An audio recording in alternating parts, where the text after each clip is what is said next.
Hello, everyone, and welcome to our 2024 award show for the Friday Nightmares podcast.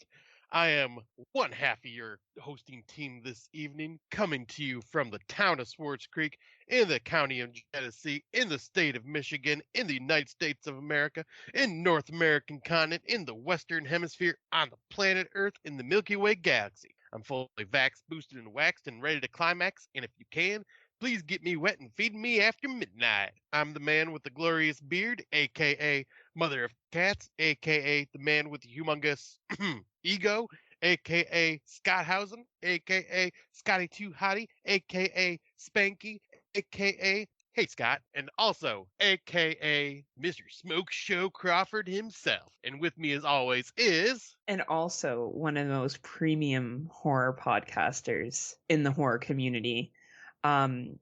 Real role model, actually, to podcasters out there like Tim Davis and Rob Humphreys that are just starting out, and Matt Wood as well. oh, I don't know. absolutely. I don't know what they would do without your influence, Scott. Basically, you're a hero. I am a golden god.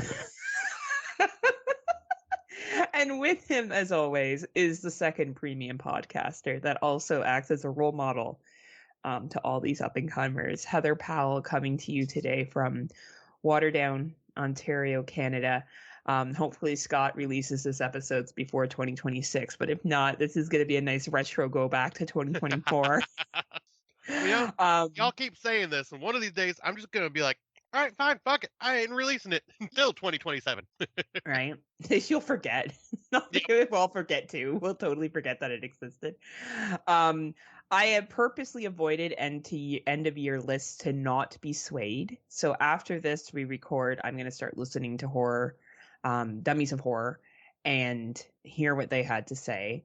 Theirs was a really good episode. Was it? Okay. Yeah. I wanted to wait because I didn't want them to say something and it sway my opinion because I just love Tim and Daniel like a stalker. So I just, whatever they say, I just agree with, right? I'm actually drinking my green tea from a Halloween mug and I thought of Tim. It's too bad we're not talking about the best Halloween film, Scott. Halloween Ends. Oh man, Halloween Ends, the best of the entire franchise. Like, I think it's better than the OG, actually. I mean, and Tim Davis would totally agree. Like the whole idea of Michael Myers training an apprentice, it's like us training Tim. Yeah. Basically we're living in the sewer. He finds us. That's actually how we actually ended up being podcasters. We all met in the sewer, and Matt Wood was there too, and we all just decided from there to run a podcast. But I always do look forward to our end of the year awards. Scott and I try to bring a variety of films to the table. Perhaps if you missed something last year, because it is slow as molasses this year so far. 2025, we are a couple weeks in, and I have watched one movie, and that was the low-hanging fruit on Shudder. I cannot find, there's nothing on our friend's Plex. I can't figure out fucking Tubi. Tubi, can you please put years so I can fucking figure something out? Yeah. And I haven't seen Wolfman yet, so that doesn't help. Yeah, I think there's been a total of, like, at least that I've heard, 3 releases, 2 being theatrical, The Damned and Wolfman, and then the Getaway on Shudder.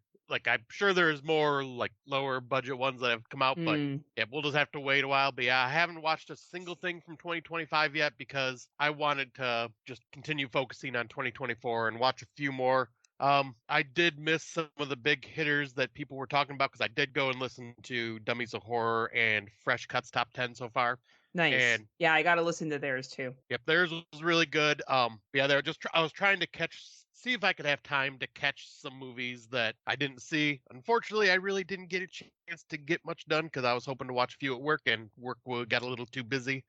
Fucking work. So I unfortunately missed 3 big ones. One of them still being in theaters, and that was Nosferatu, Oddity, and then Exuma. Those ones were on my list to like definitely watch, but I did not get a chance to see those 3, unfortunately. But yeah, do you want to just kind of give your thoughts on how you felt about this year's like going forward, like this year compared to the other years? Sure. First of all, I watched Nosferatu because I'm a real horror podcaster. I went Boxing Day while Scott took care of his fucking family. I was out watching horror movies.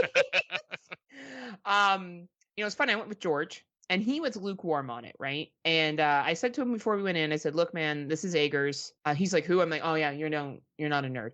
Robert Eggers is a director, and he has a certain style, and you may like this, you may not, and we'll see. But I will say that it kept very authentic to the original story.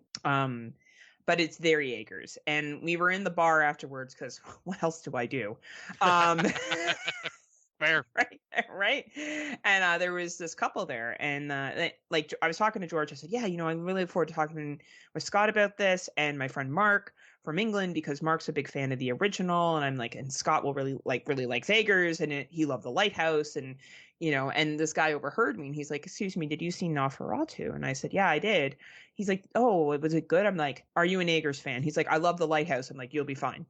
Like, you'll be fine. I'm like your partner, your friend, how does she feel? He's like, "Well, she's never seen any Robert Eggers films." I'm like, "Oh, that's risky, dude. That's risky." I will say this is my preferred Eggers film, even over The Witch, personally. And I definitely recommend, Scotty, when you get a chance to watch it. So, Nosferatu aside, I watched 170 movies this year, which is down from other years, but still That's still amazing. I hope it's better than Matt would, but every year Matt tries to beat me. And I hope he did. Like, Matt, if you managed to beat me, I'm proud of you. And I want you to know that it means a lot to me that you care, that you're so obsessed with me, hair flip, that you want to beat me. I thought it was decent. I don't know. I'm not one of these people that shit on horror years. We dig a lot, you and I, so we watch a lot of stuff that other people wouldn't. I will say it was slow for international horror this year.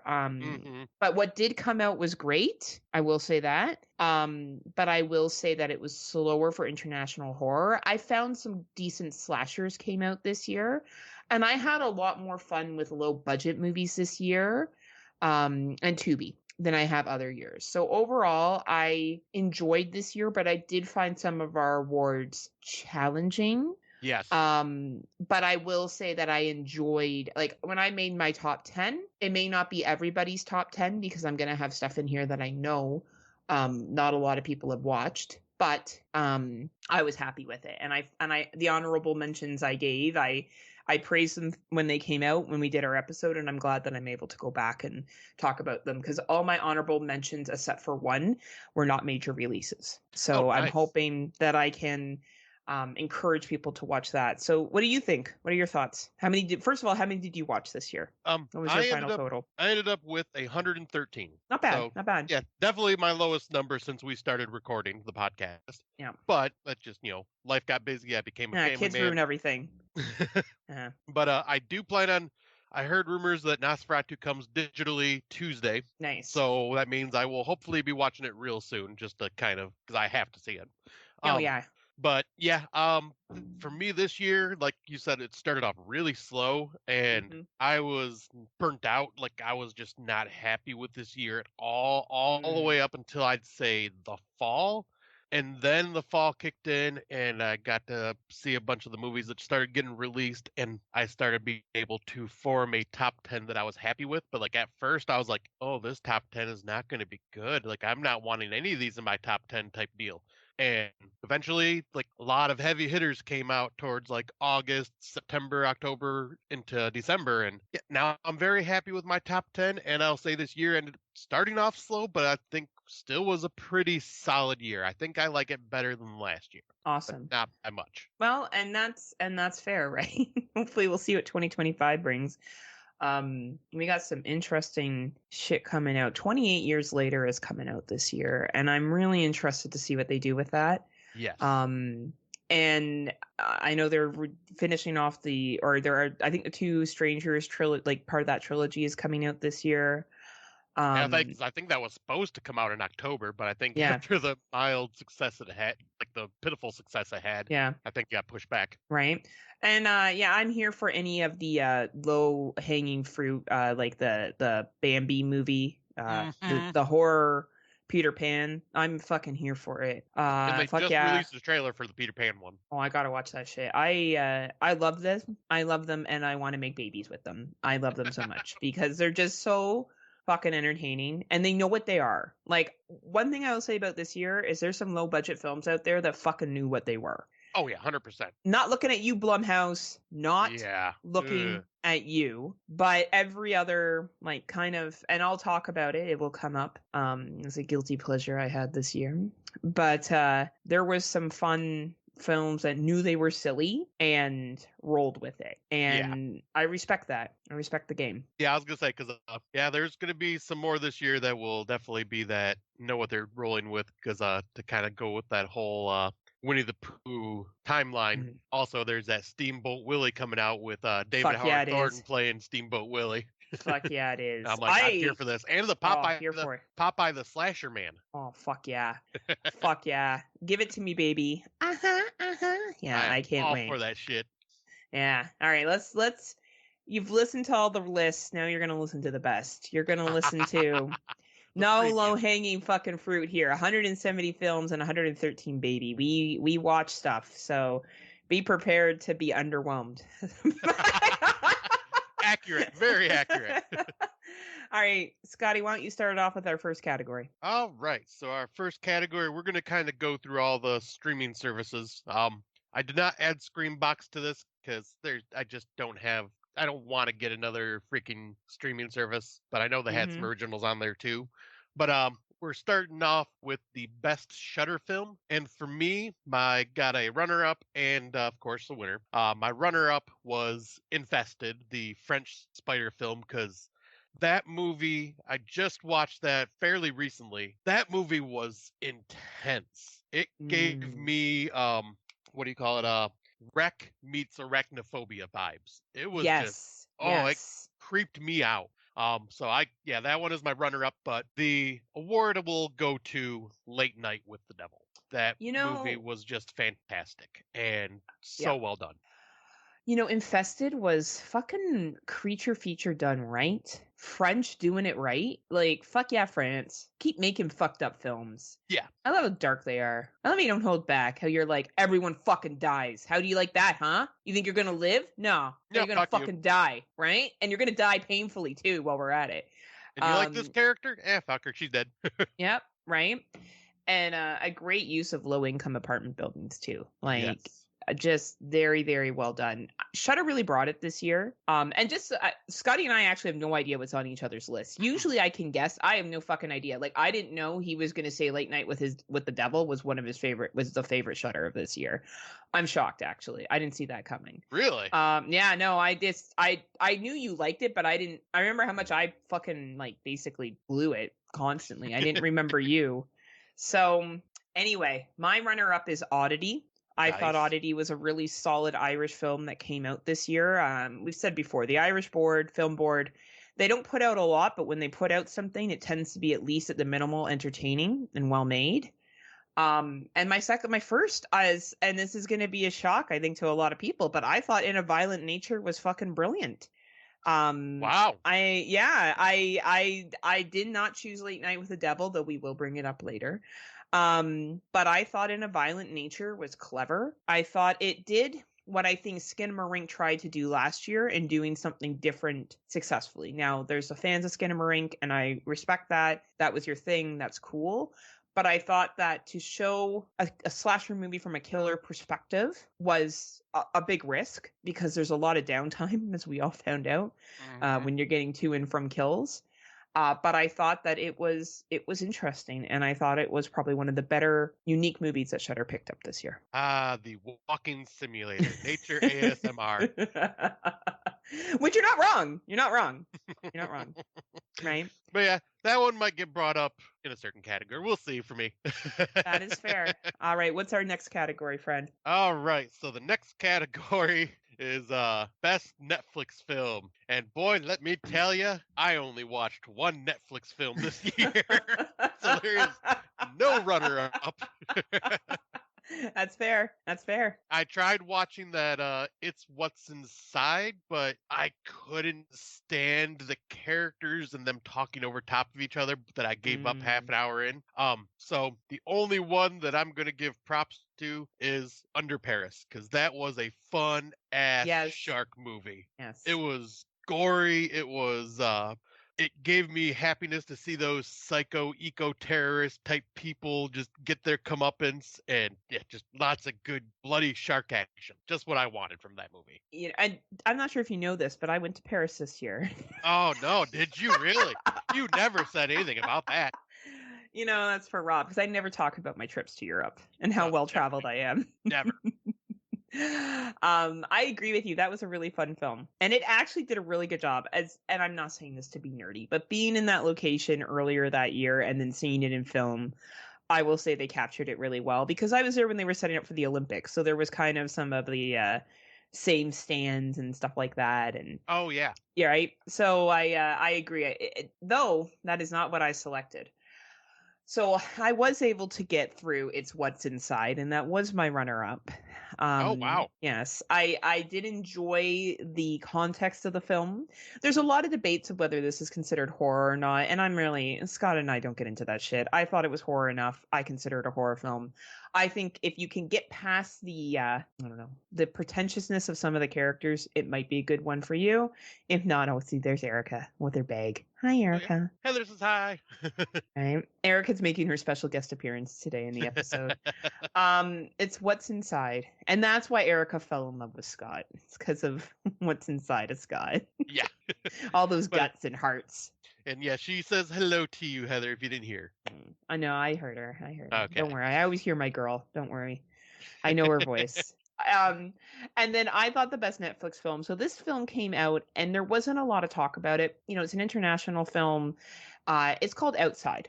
Oh And yeah. it's a different take on zombie outbreak.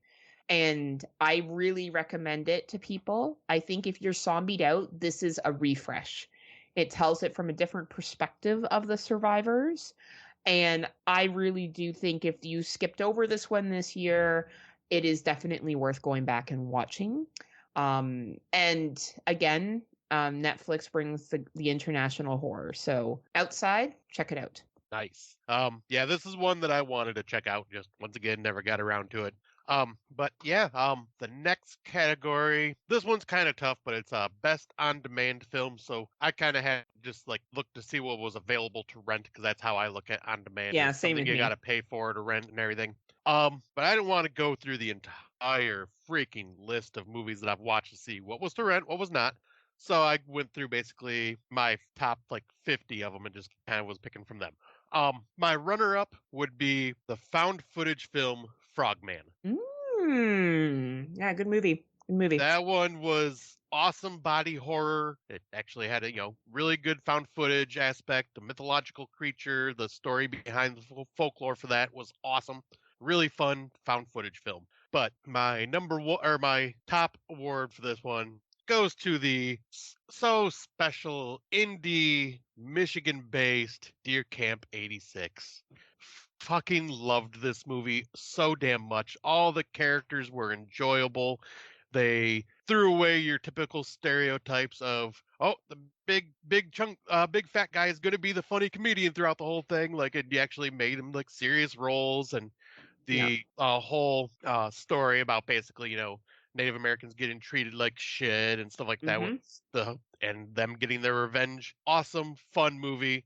With more money behind it, it would have probably like had a much cooler effects. But what they did, I thought was wonderful. It was such a great movie altogether. I agree. We will bring that up later. I thought Deer Camp 86 was fucking excellent. I mean, example of like medium to low budget done right. Yeah. I for best on demand, same thing. There's a lot of stuff that laps over with other streaming services, but I felt that a good runner up for me because we don't put this category on here, and that's Paramount, because Paramount doesn't always drop a Yes. lot of stuff. But you can rent it, and that was Apartment 7A. I Oh thought yeah. that was a really solid on-demand film that came out this year. I'm a lukewarm on Rosemary's Baby, so the fact that I enjoyed Apartment 7A as much as I did was a shock to me, to be honest. But I really, really liked that one. And one of the ones that I thought was really a good on-demand, didn't make a theater release, but I hope more people watch it, is Humane by Caitlin Cronenberg. Yes. I thought that was a really interesting topic. I like her style, very different from her dad and brother, but similar in ways. And I thought that was a really solid film that came out this year. Yeah, both those are very excellent choices because I enjoyed both those films. And Excellent. I wouldn't have, I didn't even think about Humane, but yeah, that would have possibly been a runner-up for me as well. Well, I'm loving that our lists are so different so far because I think that's nice instead of us just saying the same film over and over again. So, Right, and I'm sure I'll be repeating a lot of films later on as the list goes on, just because, like you said earlier, these awards this year were a bit tougher than normal. yeah, they were a little bit tougher. But I guess we can jump on to the next one. The best Amazon Prime film, and the way I did this one, for me was I looked when we were doing the awards to see what is available on Amazon Prime right now. Could be theatrical, could be an Amazon original or whatever. I don't think I've seen any Amazon originals this year. I don't think they came out with any, if I can remember correctly. I don't remember any. I don't know if the one I picked was an Amazon original. I know it was for free on Prime. Yeah, and that's kind of how I went with this one. Yeah. So my runner-up was the one that I talked about very early on this year that gave me Psycho Gorman vibes, and that is the wrestler turned babysitter movie, Here for Blood. This movie was so charming and fun and gory and silly. I just had a blast with it. And it is free on Prime right now. So if you have not seen it, check it out. It's definitely low budget, done right. Totally. But the one that I ended up choosing for my award was Abigail. Yeah. It was a theatrical watch, but at the same time, it's on Prime right now, so I picked that one because Abigail was just a really fun horror film. I won't say what kind of horror film, just in case people haven't watched it yet. Yeah. But all around, I thought that one was a blast. Lots of gore, had some good comedic moments, and had some good tense moments. Agreed. Two very solid picks. So Prime is always different up in Canada, what we get access to. Yep. And the Prime film that really stood out to me this year was Blink Twice. Oh yeah. I thought that was really, really solid. I thought that it was heavy. I do, as always, give a little bit of a warning for that one, just because of the nature of the sexual violence that they talk about in it. But it is a very, very solid film. But all three films on Prime, solid watches for this year, actually. Did you not have a runner-up, or was that? No, that was it. Blink Twice was for what we had on Canadian Prime. That's fair. Yeah. All right, so I guess I'll move on to the next one then. But yeah, that is one movie I once again did not get a chance to watch. It was on my list. I really wanted to see it, but it will be something I will watch eventually for sure. Yeah, totally. But this one was not many choices, but best Hulu film. So I put a runner-up just because I only watched two, so the runner-up is Carved. Yeah, fun. It was fun. It was fun. I'd say the first half of the movie was awesome, but I think they blew their load a little too early because it started dragging out after that. But Killer Pumpkin, it was silly, it was lighthearted, it was a Halloween themed movie, so it just fit and it was fun. But my award went to Mr. Crockett. I thought the way that was also released around the same time on Halloween. I think it was their Huluween or whatever you call it. But Mr. Crockett is also just fun, basically about a 70s style TV host like Mr. Rogers' Neighborhood and all that stuff. Except he's kidnapping the children that are being that have been having bad lives, like with their parents and everything like that, and just taking them away. But another kind of fun but creepy movie. Yeah, obviously there's two choices here. So Mr. Crockett. But I actually really, honestly, even if Hulu had come out with other stuff, I don't know if something would have beat out Mr. Crockett for me. I thought the one-liners were so like Nightmare on Elm Street 3. And I'm now reading Rainbow Motherfucker is still one of my favorite lines of the year. I thought it's a simple paint by numbers film. You're not looking at anything super special here. But it was so palatable and easy to watch. It was a good cleanser for if you've watched some heavier stuff that came out this year and then you wanted to like watch something just stupid and like somewhat predictable, right? Yeah. But yeah, I dug Mr. Crockett a lot. So bravo Hulu, you brought two. At least the carb was okay, but you know what? You definitely did a good orgasm with Mr. Crockett. You did a good job, Hulu. You did a good job. Yep, gotta say I was happy with both of them, but Yeah. this one I had a lot of choices to choose from because horror was very prevalent in the theater this year. Absolutely. So this one is our best theatrical release, and yeah, there were a lot of heavy hitters to choose from.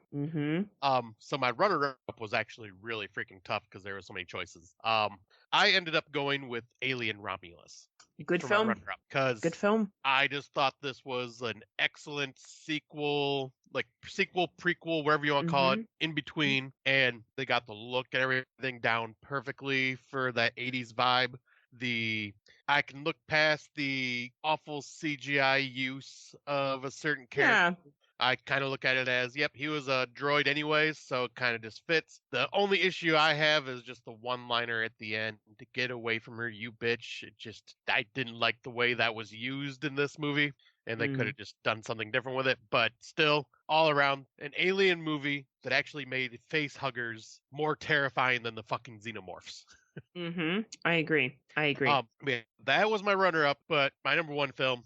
I had so much fun in the theater with this one. I've watched it 4 times already since it came out, and I just grinned ear to ear every single time, and that is Terrifier 3. I knew it. This was exactly what I wanted from the next movie in the Art the Clown saga. And yep, Damien Leone and David Howard Thornton just brought it again with some amazing gore. And for what Heather doesn't like, but the more comedic side of art, Mm. but also the sadistic side of them at the same time, Mm-hmm. I love it. And yeah, it just makes me grin ear to ear. And yeah, I've already watched this 4 times this year, and each time I just smile ear to ear. It's That's why you're only at 113 films. You just keep watching Terrifier 3. That's why. exactly. Right? That's funny. Well, I'm glad that we have different movies. I had a feeling. So my runner-up is Nosferatu. I think Nice. that never ever would have said never ever a Robert Eggers film I would give an award to. But you can't. This movie is very good. Even if it's not your preference, the cinematic development of it, the acting, the costume design, it's a really solid film. And I hope I say this right. You corrected me on it before. Heretic, I Yep, felt heard it. was the best theatrical release to come out this year. Nice. And there were good ones. Like I agree with both of your selections. I think those are actually very solid movies. And there were some other ones too that were quite good that came out this year. Not looking at you, Blumhouse. Not Yeah. looking at you. Turning But away in disgust at you, Blumhouse. yeah, fucking and Lionsgate. Fuck off, Lionsgate and Blumhouse. Anyway, both solid. Actually, all four movies we just said solid theatrical releases this year. Glad to see that they've done well. Nosferatu did very well. So did Heretic. And I don't know how Alien Romulus did. I hope it did okay. Oh, it did amazing. Okay, It did good. an Good, good, amazing good. theater, and then obviously Terrifier 3 was like once again Oh yeah. the talk because it just like quadrupled, like, or actually no, I think it like times 8 its budget back. Like it was just a huge success, and Huge. just amazes me that something like that, violent and gory, is getting such huge success in the big screen. I'm like, it makes me so happy. Fuck yeah, baby. That's all I can say. Fuck yeah. Yeah, so this year in theater watches was awesome. And actually, it's kind of Mm-hmm. funny because both of those movies on my list were ones that Erica and I both were actually able to get out of the theater or get out of the house to go see in theaters. That's And true. and the ones you mentioned were both ones that I will be having to watch at home.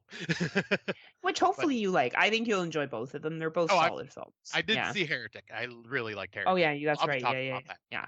But yeah, Nosferatu, I already know I'm good. I already have a feeling. Oh, I know you're gonna like it. Oh, I know. Oh yes. Oh, now it comes to the final streaming service, and that is the best Tubi originals.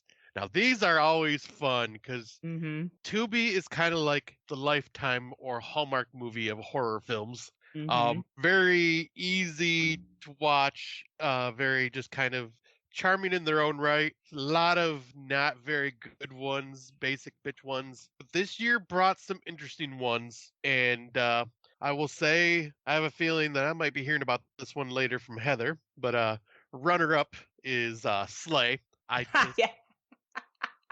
Drag Queen from Dusk Oh Till man. Dawn. I freaking had a blast with this one. The queens in this were hilarious. The characters were all just a lot of fun. Definitely worth your time to watch. But for me, my award goes to Lowlifes because that one was freaking awesome and kind of horrific and caught me by surprise with a lot of the things that happened in it. Like, just very good horror film. You know what? Our list is the same. Just Um, reversed. because, well, I realized I put Deer Camp on here, but I don't think it was an original, Yeah, it was not a Tubi right? original that I remember. So, shouts out to Deer Camp 1986, Deer Camp 86, still a great film, but Low Lifes definitely is my number one, and Slay. I thought they were great. I thought they were both really fun, and good job, Tubi. Good job. That was so much fun. Both of them were. Yes, 100%, 100%. Ooh, and now we get to some of the fun awards. Yes, Streaming we ones are do. done. All right, so next we will be moving on to Best Bloodbath. I almost put Terrifier 3 in here, but then I realized when I think of bloodbath, I think of like slaughtering a bunch of people, blah blah blah blah blah. Yeah, Art the Clown didn't really do like a mass slaughter besides like in the mall with a bomb. yeah. So I took that one off the list and I sat here. This one was one of those where I had to sit and think about it for a minute. And I stewed on it and stewed on it. So my runner up ended up being Under Paris when the shark just slaughters the entire eco save the world people that were in the sewer just one by one by one. And it was just a Yeah. nasty ass bloodbath. That one popped into my head. So I was like, yep, gotta add that to my runner up. But my number one was Winnie the Pooh, Blood and Honey 2 at the rave scene when like they just went on that killing spree. You know what? Same seas. Though I could say Winnie the Pooh, Blood and Honey, the entire fucking film. Yeah. Because the rave scene, absolutely. But I just find that movie so over the top, gory, bloodbathy fucking movie. It's just so fucking fun.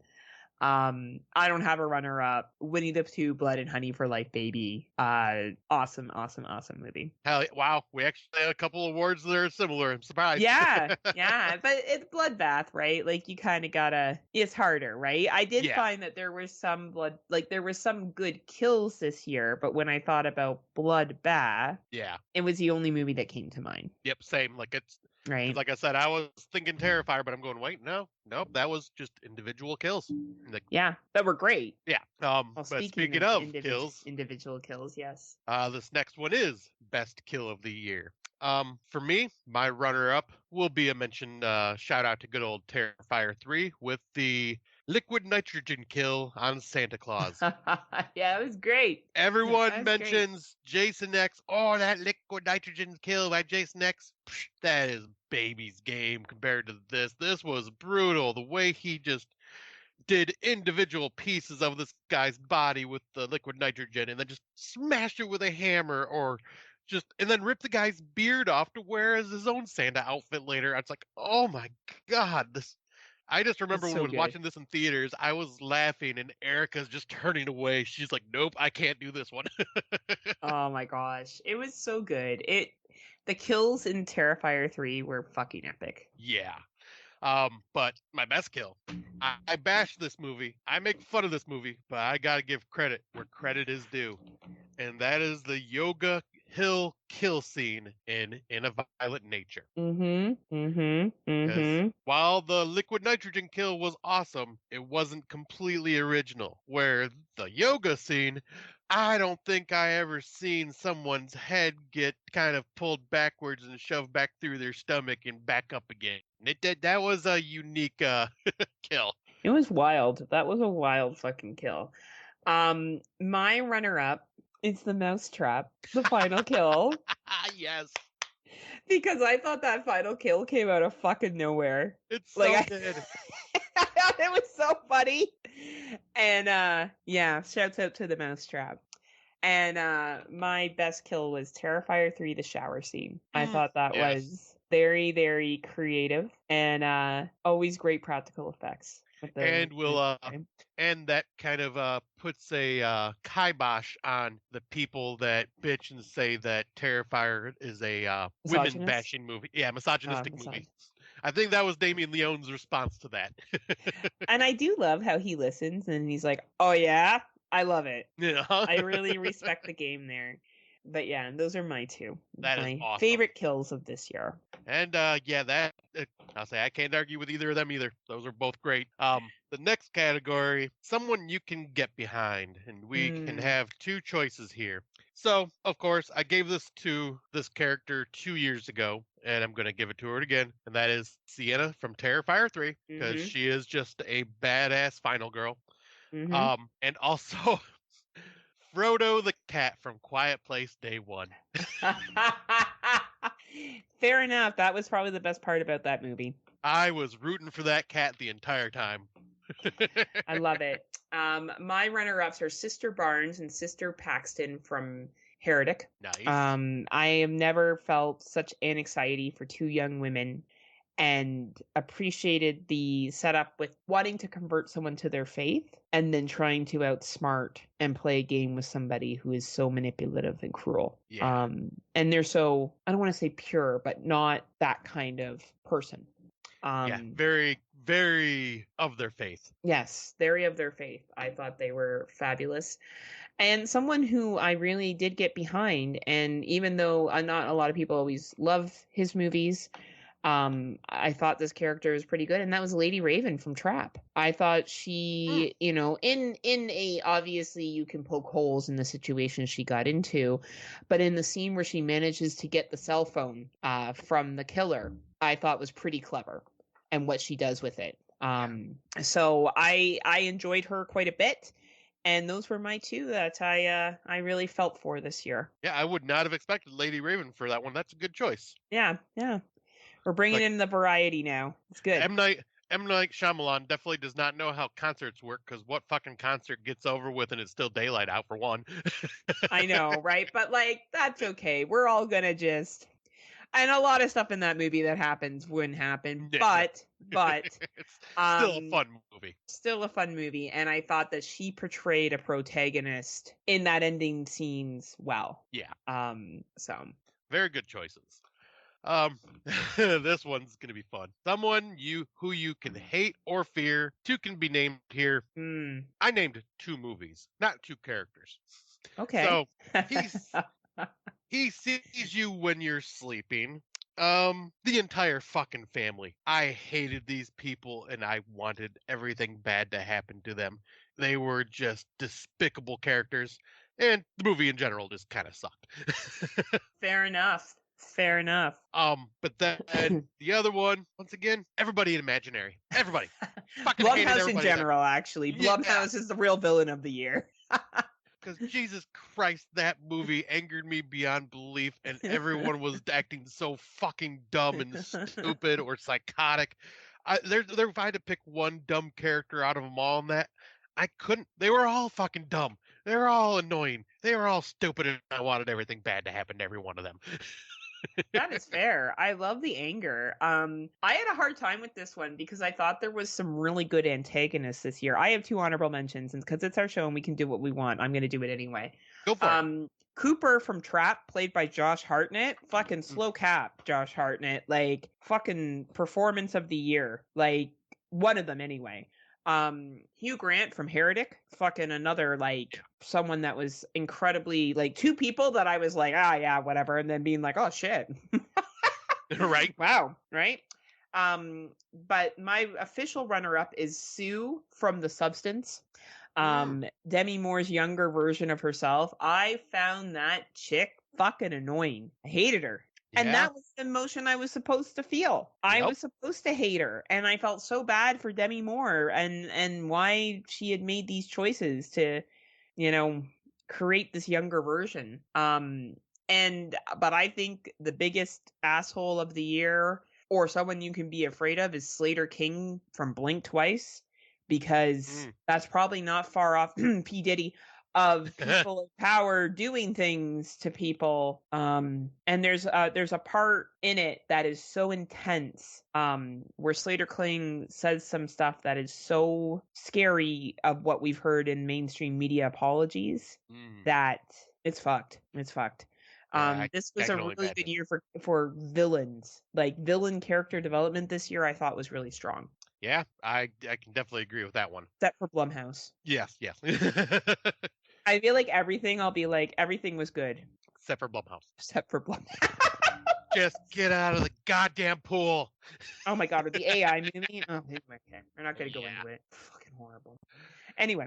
So this next award was the one that I saved for very last to figure out because I was struggling to think of something for this, Mm, and that is best tearjerker moment in horror.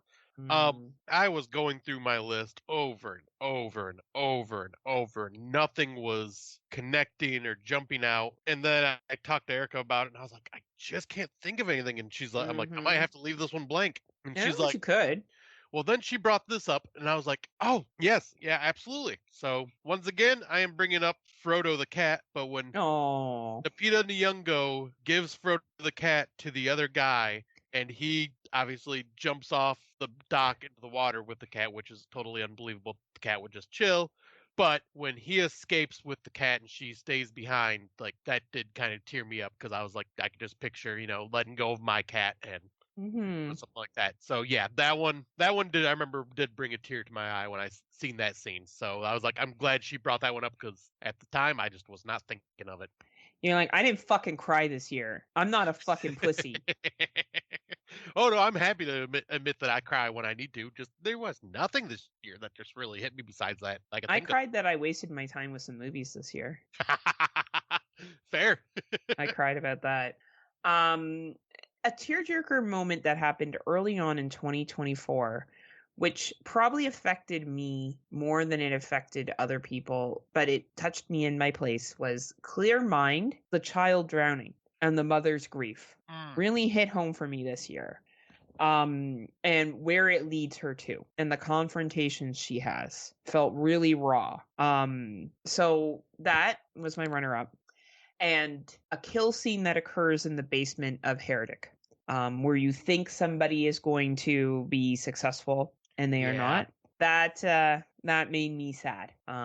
So Yep, I can unlike get that. Scott, who had no feelings this year except for the cat, I had two sets of feelings this year.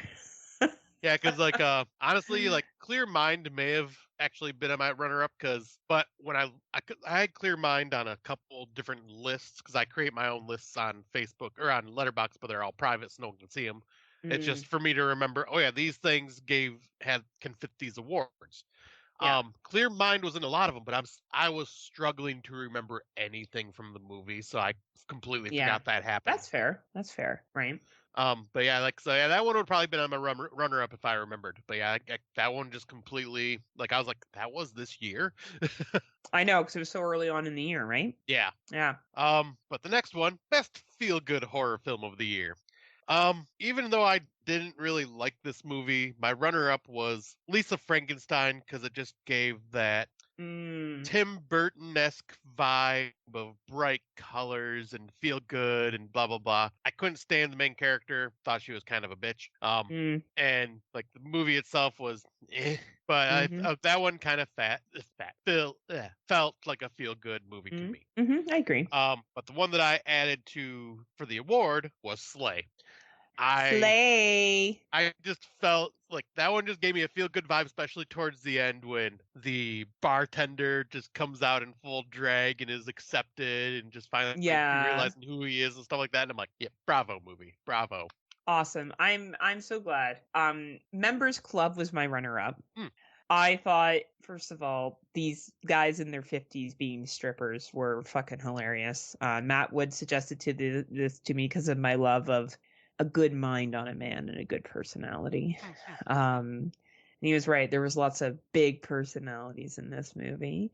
I thought it was fucking hilarious. I had a really good chuckle with this. And of course, my number one is Slay. I thought Slay was very funny, and feel good and fluffy and just easy to digest. And again, a nice little palate cleanser. Same with Members Club. Neither one of these movies are like Oh man, they're the best that come out this year. They're silly, but they know they're silly, and they're Yeah, not trying to be something that they're not. exactly. No, but Yeah. I like that. I wish I would have seen Members Club because I remember you told me to watch that. Just once again, never got around to it, unfortunately. Well, if you're ever having like a fluffy day where you just want to watch something silly, it's a good silly little thing to put on. Which I will definitely probably have to do at Yeah. some point. Yeah. Because yeah, after this category is when you need to watch something fluffy and fun. Yeah. Because Yeah. it is the punch in the gut category, where basically just a movie just hits you so hard in the feels, and Yep. it's uncomfortable or whatever. I couldn't think of a runner up for this one, but I knew right away what movie got my award, and that was Coffee Table. The Yeah. entire movie was a Yeah. fucking punch in the gut from beginning to end. Just what happens, and then just the dialogue and awkwardness going on throughout the rest of the movie to what Mm-hmm. happens at the very end. Oh, Mm-hmm. that one just, yeah, it punched me fucking in the gut, kicked me in the Mm-hmm. balls, and then drop kicked me in the head. I would agree with you. It was a fucking, it was heavy. Yeah. For me, it was the ending of Nosferatu. Mm, Obviously I won't expand on that because it's still in theaters and people haven't always watched it yet. And Lowlifes, the ending of Lowlifes. I remember being like, what the fuck? Like I remember being angry mm-hmm. at the outcome. And it's funny because that was early on in the year and Nosferatu was literally at the end of the year. So Yeah. I bookended and started the year with getting punched in the gut. That's basically what we learned from this list today. And we apparently are masochists because we like getting Yes, beat up. we certainly do, apparently, right? Oh, so the next one to kind of go back could be a good thing or a bad thing, depends on Hmm. how you look at it. All the feelings, best relationships in horror films. I put this one as a runner-up. This one, because this was another one where I was struggling to think of a good movie to fit at first. Mhm. Mhm. Mhm. But the runner-up was The Vampire Next Door, the relationship between the female vampire that this kid meets that he lives next door to. Like they ended up building this like really strong bond, and Yeah, that was a good movie. I really liked their Yeah. relationship between the two of them. But my award has to go to, because we discussed this one when we first watched it early on and about how this would probably fit this award. So I'm kind of curious to see if it's sitting in yours. But Here for Blood, the wrestler and the girl that he babysat, because they Oh, were such an yeah. amazing little relationship together. Like, because when we say relationship, it doesn't mean Yeah. romantic. It means Yeah. brother, sister, friends, whatever Mhm. relationship you can think of, Mhm. and the Mhm. dynamic between these two, because in most babysitter type movies the babysitter is dealing with a shithead little kid that's an asshole, and no, these two got along wonderfully, and they like were, the babysitter was there to protect the little girl, and the little girl was helping him, and they just Yep. had this amazing interaction together. So that one, relationship of the year for me. That's awesome. I love it. My runner-up was Alberta and Ebony from Jackson from Deliverance. Which are yeah, Deliverance on Netflix. Oh, okay, I did The not see it. mom and Glenn Close and her daughter. I thought that that Okay. was a really good reflection of how they had each other's back. Not the best movie, but I do think that their relationship really stood out to me. And then the other relationship that really stood out to me was Sister Paxton and Sister Barnes from Heretic. I Yeah. felt like that was, another example of two people that had each other's back right to the end. Yep, I completely agree. Like I never did see Deliverance, and when you said Deliverance, completely forgot it even came out this year. I was thinking Yeah. Oh no, not that the old Deliverance. Deliverance. No, the one that was on Netflix this year, which is, hit or miss for a lot of people, but I will say the Yeah, relationship between mother or grandmother, fucking solid. Like it was a solid relationship. nice. Yeah, those were definitely like I'm liking how, yeah, we have not a lot in Different. common. Yeah, It's it's awesome. good. It's good. I'll be curious about this one because I don't remember there being a lot of Neither choices did for I. I this really had to category. pull for this one. So this is didn't see that coming. Best twist in a movie, twist ending, twist wherever is how I look at it. My runner up was a found footage film I was not really a fan of like by the end, but the twist I had to give props to, and that is hashtag missing couple. Mm-hmm. Because you are following this guy who is like looking for his friends that were a couple that went missing. But then you find out that they disappeared off, like they went off the grid because he's not really one of their friends. He was a stalker fan that was stalking Mm-hmm. them everywhere. And when you find that out, it's like, oh shit. Like it completely caught me by surprise. And that's not even like, the bad thing that happens to the couple. It's something completely different than that. That's just like a reveal that goes on like towards the third act. I'm going, oh shit, I did not see that. So bravo on that, runner up. But Mm-hmm. mine best twist ending was there was a couple of them in this movie, and it wasn't even ending, just right in the beginning, and I think right in the middle. But that's Low Lifes. Yeah, man. Excellent. Yeah, that was a really I was gonna say that one, but because I'd already brought it up, I was trying to bring different things to the table. Mm-hmm.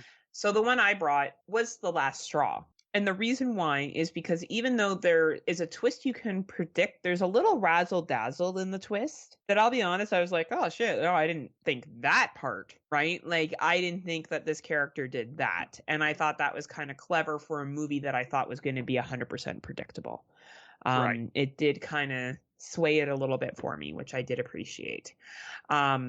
So yeah, but I would agree with you. Not a lot of twisty this year. But that's Yeah. okay. That's okay. Yeah, because I figured when we seen the trailer that Trap was going to be some type of big crazy twist, and it really wasn't. No, it really wasn't. It was kind of like, yeah. So this is the shit, right? Yeah, this is what Right. happened. Yeah, right. All right, so this one will be interesting. Mm-hmm. Surprising low budget film. I will definitely give runner up to Deer Camp '86. Fuck yeah, great film. Great fucking film I, this year. Great film. I think it was made for a couple $1,000s. I don't think it was made for more than that actually. Like I think it was only like $5,000 to $10,000. And bravo, it was very well done. They were smart the way they filmed it and everything. Then the award, though, while I have kind of bashed it at the same time, I gotta give it to him. And that is the out of nowhere, made for $800 YouTube movie that popped up as a found footage called Milk and Cereal. Mm-hmm. Mm-hmm. I was not really a fan of this movie, but I gotta give it props. $800 and to make what he did. And apparently, from what I was reading, is he has an hour and a half long full length feature film version of this, where this one was only I think like 55 minutes long.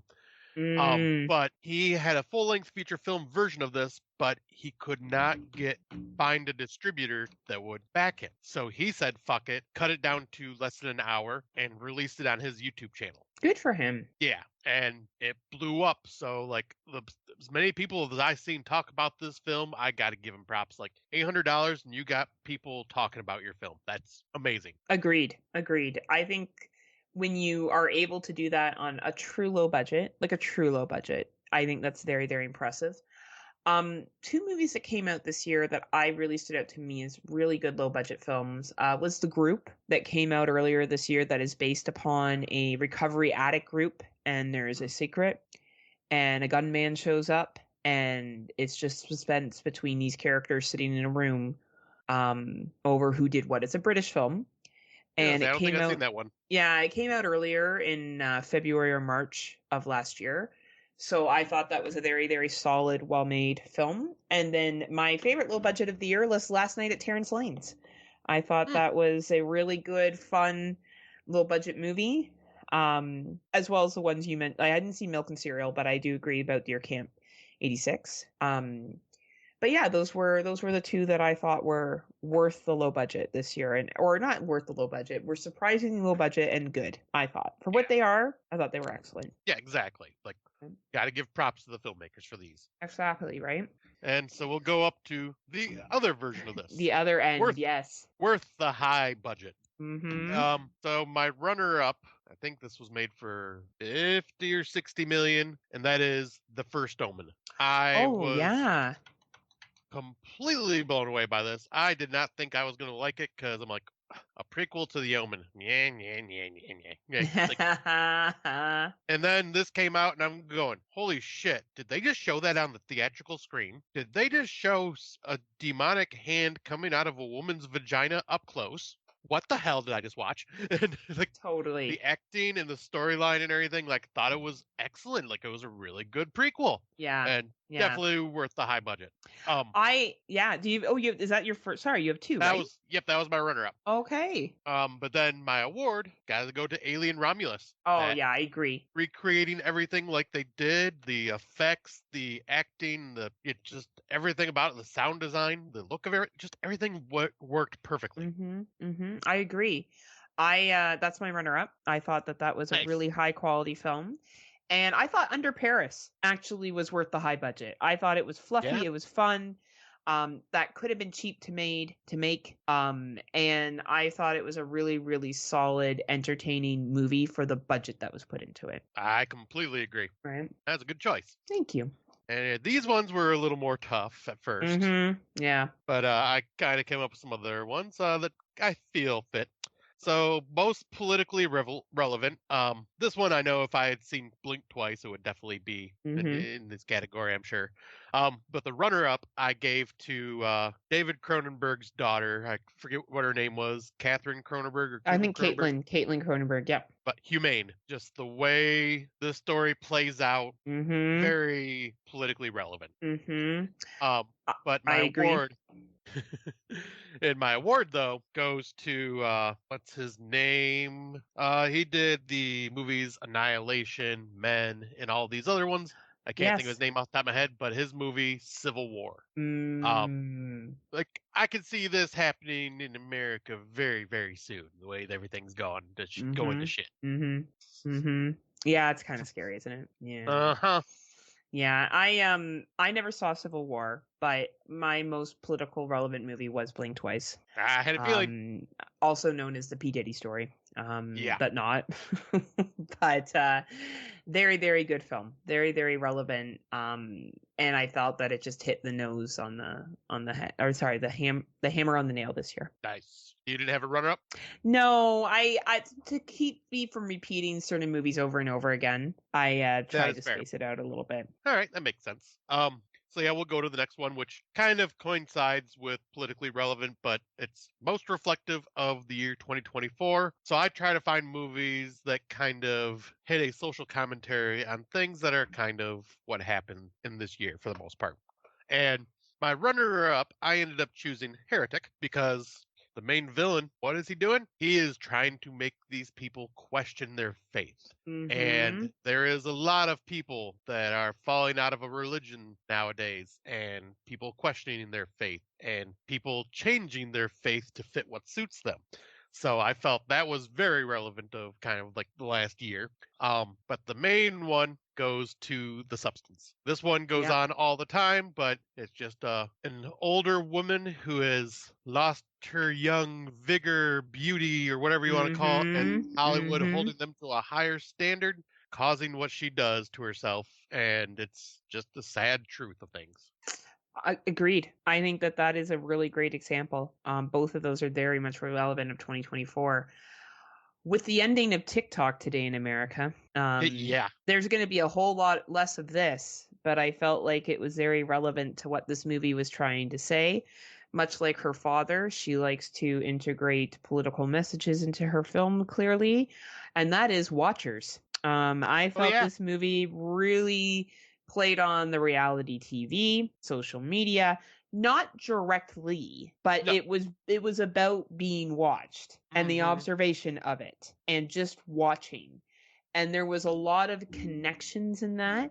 I don't love what they did with the fairy folklore, the Irish folklore, and I'm sorry if that's a spoiler, but this movie came out like a long time ago, so hopefully no one's mad at me for saying that. But I thought that it was very relevant to the theme of watching and how people engage in that. So, and that was my only one. That's a very good choice too. I didn't even think about variety. We did a variety. Yes, the spice of life. Spice of life. Yes. Look at us. We're getting better because some years we would have the exact same thing over and over again, and that's annoying. Oh yeah. I was gonna say, and I figure I'd be doing a lot of repeating, but I don't think I did as much repeating this year. No, I really tried to be more like, okay, if I'm giving this something, why am I going to give it a billion times unless it really deserves it, right? Yeah, and there's coming up, I'll have a lot of repeats, but that's just because they deserve it for what I was in my head. Absolutely, right? So the next one though, most overhyped film in our personal opinions. Mm-hmm. I didn't have a runner up for this one, but for me, In a Violent Nature was so overhyped. I was bored to death Wow. watching this, and it was, like I said, a walking simulator, nature ASMR. The crunching of the leaves and the chirping of the birds, as much as I love nature, it ended up being grating on my ears. This was a gimmick for gimmick's sake, and it would not have done so well if it was not for that gimmick. Uh, you're probably not wrong. Like, let's be real here. You're probably not wrong, right? I have two because I was really mad at both of these movies for wasting my time. One was Night Swim. Oh yeah, Like, I just don't. To Scotty's point, why wouldn't you just drain the pool? yeah. Just don't go fucking swimming. Right. And then I think what I was so like, was really presented that it was going to be really good and then just seemed like a pointless remake was The Strangers Chapter 1. I Oh don't yeah. even understand. I really hope the next two movies make this fucking remake make sense. Cuz it was just dumb. Dumb characters, dumb writing, dumb jump scares, dumb. Like it was just dumb. I remember, I'll never forget when we were talking about it. I was like, I said it, and then you sighed, and I went, anyway, on to the next one. And we laughed because we're like, what are we gonna talk about? Like, go back and watch the original. Don't watch this. Like, it's just, I don't know. We'll see what happens with the next two. Maybe they build on something here and all you will be proven wrong. I hope so. I hope so, but I highly doubt it. But I just thought it was so overhyped this year and just not a good film. So yeah, I completely agree. Yeah, that I know, right? Now this one is the next category, much more fun. The what we think was underhyped or just not talked about enough. Runner up for me was I feel this franchise does not get talked about enough because I watched the entire franchise this year for the first time and was just like, why does no one talk about this? This is fucking really good, solid franchise all the way through. And that is the sequel, The Blackwell Ghost 8. Oh, yeah. That is underhyped. Definitely. Yeah, I never hear anyone talk about it. And yeah, I watched all 8 of these films, and they're all anywhere between 7 or 8 out of 10. None of them were bad. They were all just really well done movies. Yeah. So that is my runner up. But of course, once again, I got to give love to this Michigan film, and that is the award goes to Deer Camp 86. Because once again, no one talked movie. about it. Yeah, except for us. Yeah, that's what happens when you're premium podcasters. I found out my coworker Heather, or as we like to call her, H Dizzle at work. She mentioned, "Hey, have you seen Deer Camp 86?" I'm going, "Fuck yes, I have." And she was like, "We were at Walmart, and my boy seen the cover of this and said." Because I guess the DVD or Blu-ray was there, and he goes, "Ooh, can we buy this? I want to watch it." And she's like, "We bought it just on a whim. We came home and watched it. Holy shit, that movie was awesome!" I'm like, "Right? Like, it's not getting talked about." So yeah, Deer Camp 86, watch it, people. I agree. So my two, and sorry, Matt Wood, I know you weren't a fan of this film, but I was. So go have a pint. Kill Your Lover. I thought was a great fucking body horror film. I know Dave Bailey, Sandra Kane also appreciated this one. You saw it too, right? No, this is one I completely forgot about, and I was wanting to watch it. Fuck. Yeah, that's okay. Hey, you always got time. And then I felt double blind. I know not everyone felt as strongly as I did about this film, but I thought it was really good. I thought that it was something, again, the Irish Film Board putting out something that I was like, that would happen. Right? Yeah. So I felt both of those, Kill Your Lover and Double Blind. If you haven't checked them out, they may or may not be for you, but I think they were underhyped movies this year. Oh, absolutely. And Double Blind, fucking love that movie. That was great. Right? And, yeah, so under talked about. And like you said, Kill Your Lover, you talked about this one, and I was so excited to watch it. And then, just slipped my brain. It happens, right? Oh, but I'll have to get to that one because I am very curious. So the next one, this is always a fun category because we always say, if there is an element to this that makes it horror to you, then it's a horror film. So this category is, it's not horror. Yes, it is. Mm-hmm. So for the first one, I would say, for the runner-up, I should say, I think most people would put this in kind of like a sci-fi category, but I Double Blind. Double Blind Yeah, is a straight-up horror film for me. straight up. I Um, agree. but then the award, once again, I think this would go to more of a drama action category for most people, but it's Civil War, once again, because Mm. the shit that happens in this movie is fucking scary, because it could fucking happen. Mm-hmm. And it's horror in a way, like it's kind of like this. 100% it's horror. Yeah, it's 100%. terrifying that this could possibly happen. Yeah. I think you're hitting the nail on, again, the hammer on the nail there, Scotty. I have one here. And fuck you, Golden Globes. It's not a fucking musical or comedy. It's a fucking horror movie, and it's called The Substance, you bitches. Yep. It's not a God. fuck. How is it a fucking musical? What Or the a fuck? comedy. Or how is it a comedy? Because there's some funny parts in it. You fucking Yeah. cowards. Call it what it is. It's a fucking horror film. Exactly. Anyway, that is how I feel about The Substance. Yeah, because And if you haven't watched The Substance, please watch it. It's excellent. the movie is freaking amazing. Right? I mean, it's amazing that, and it makes me happy that Demi Moore got an award for it and everything like Mhm. that. But yeah, fucking recognize it as a horror film. God damn it. Musical comedy. Shove that up straight up your ass, Golden Yeah, there's no Globes. musical and there's barely any comedy. Right? Fucking yeah. They're like, it's a dumb. musical because there's aerobics. Right. Anyway. But yeah, the next one, is it sci-fi? Is it horror? Who cares? It's good. Mm-hmm. This one I had a harder time because I don't think I really watched too many that were like in that category of could it be just sci-fi, could it be horror? So my runner-up went to Sting, the other Spider movie, because it's sci-fi and it's horror and it's comedy. It's all of it. It was fun. I liked it, but I like Infested more. I think Infested is the best Spider movie of the year. But my award goes to Double Blind. Fuck yeah.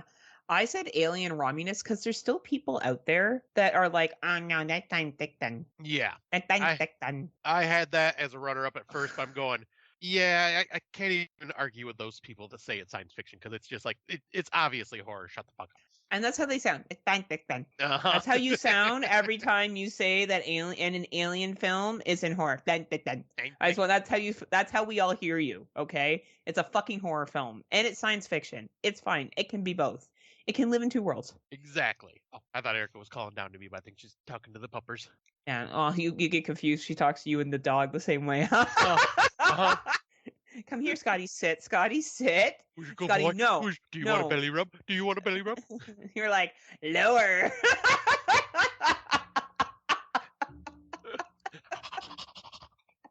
She's like, this is so weird. I really hate this role play.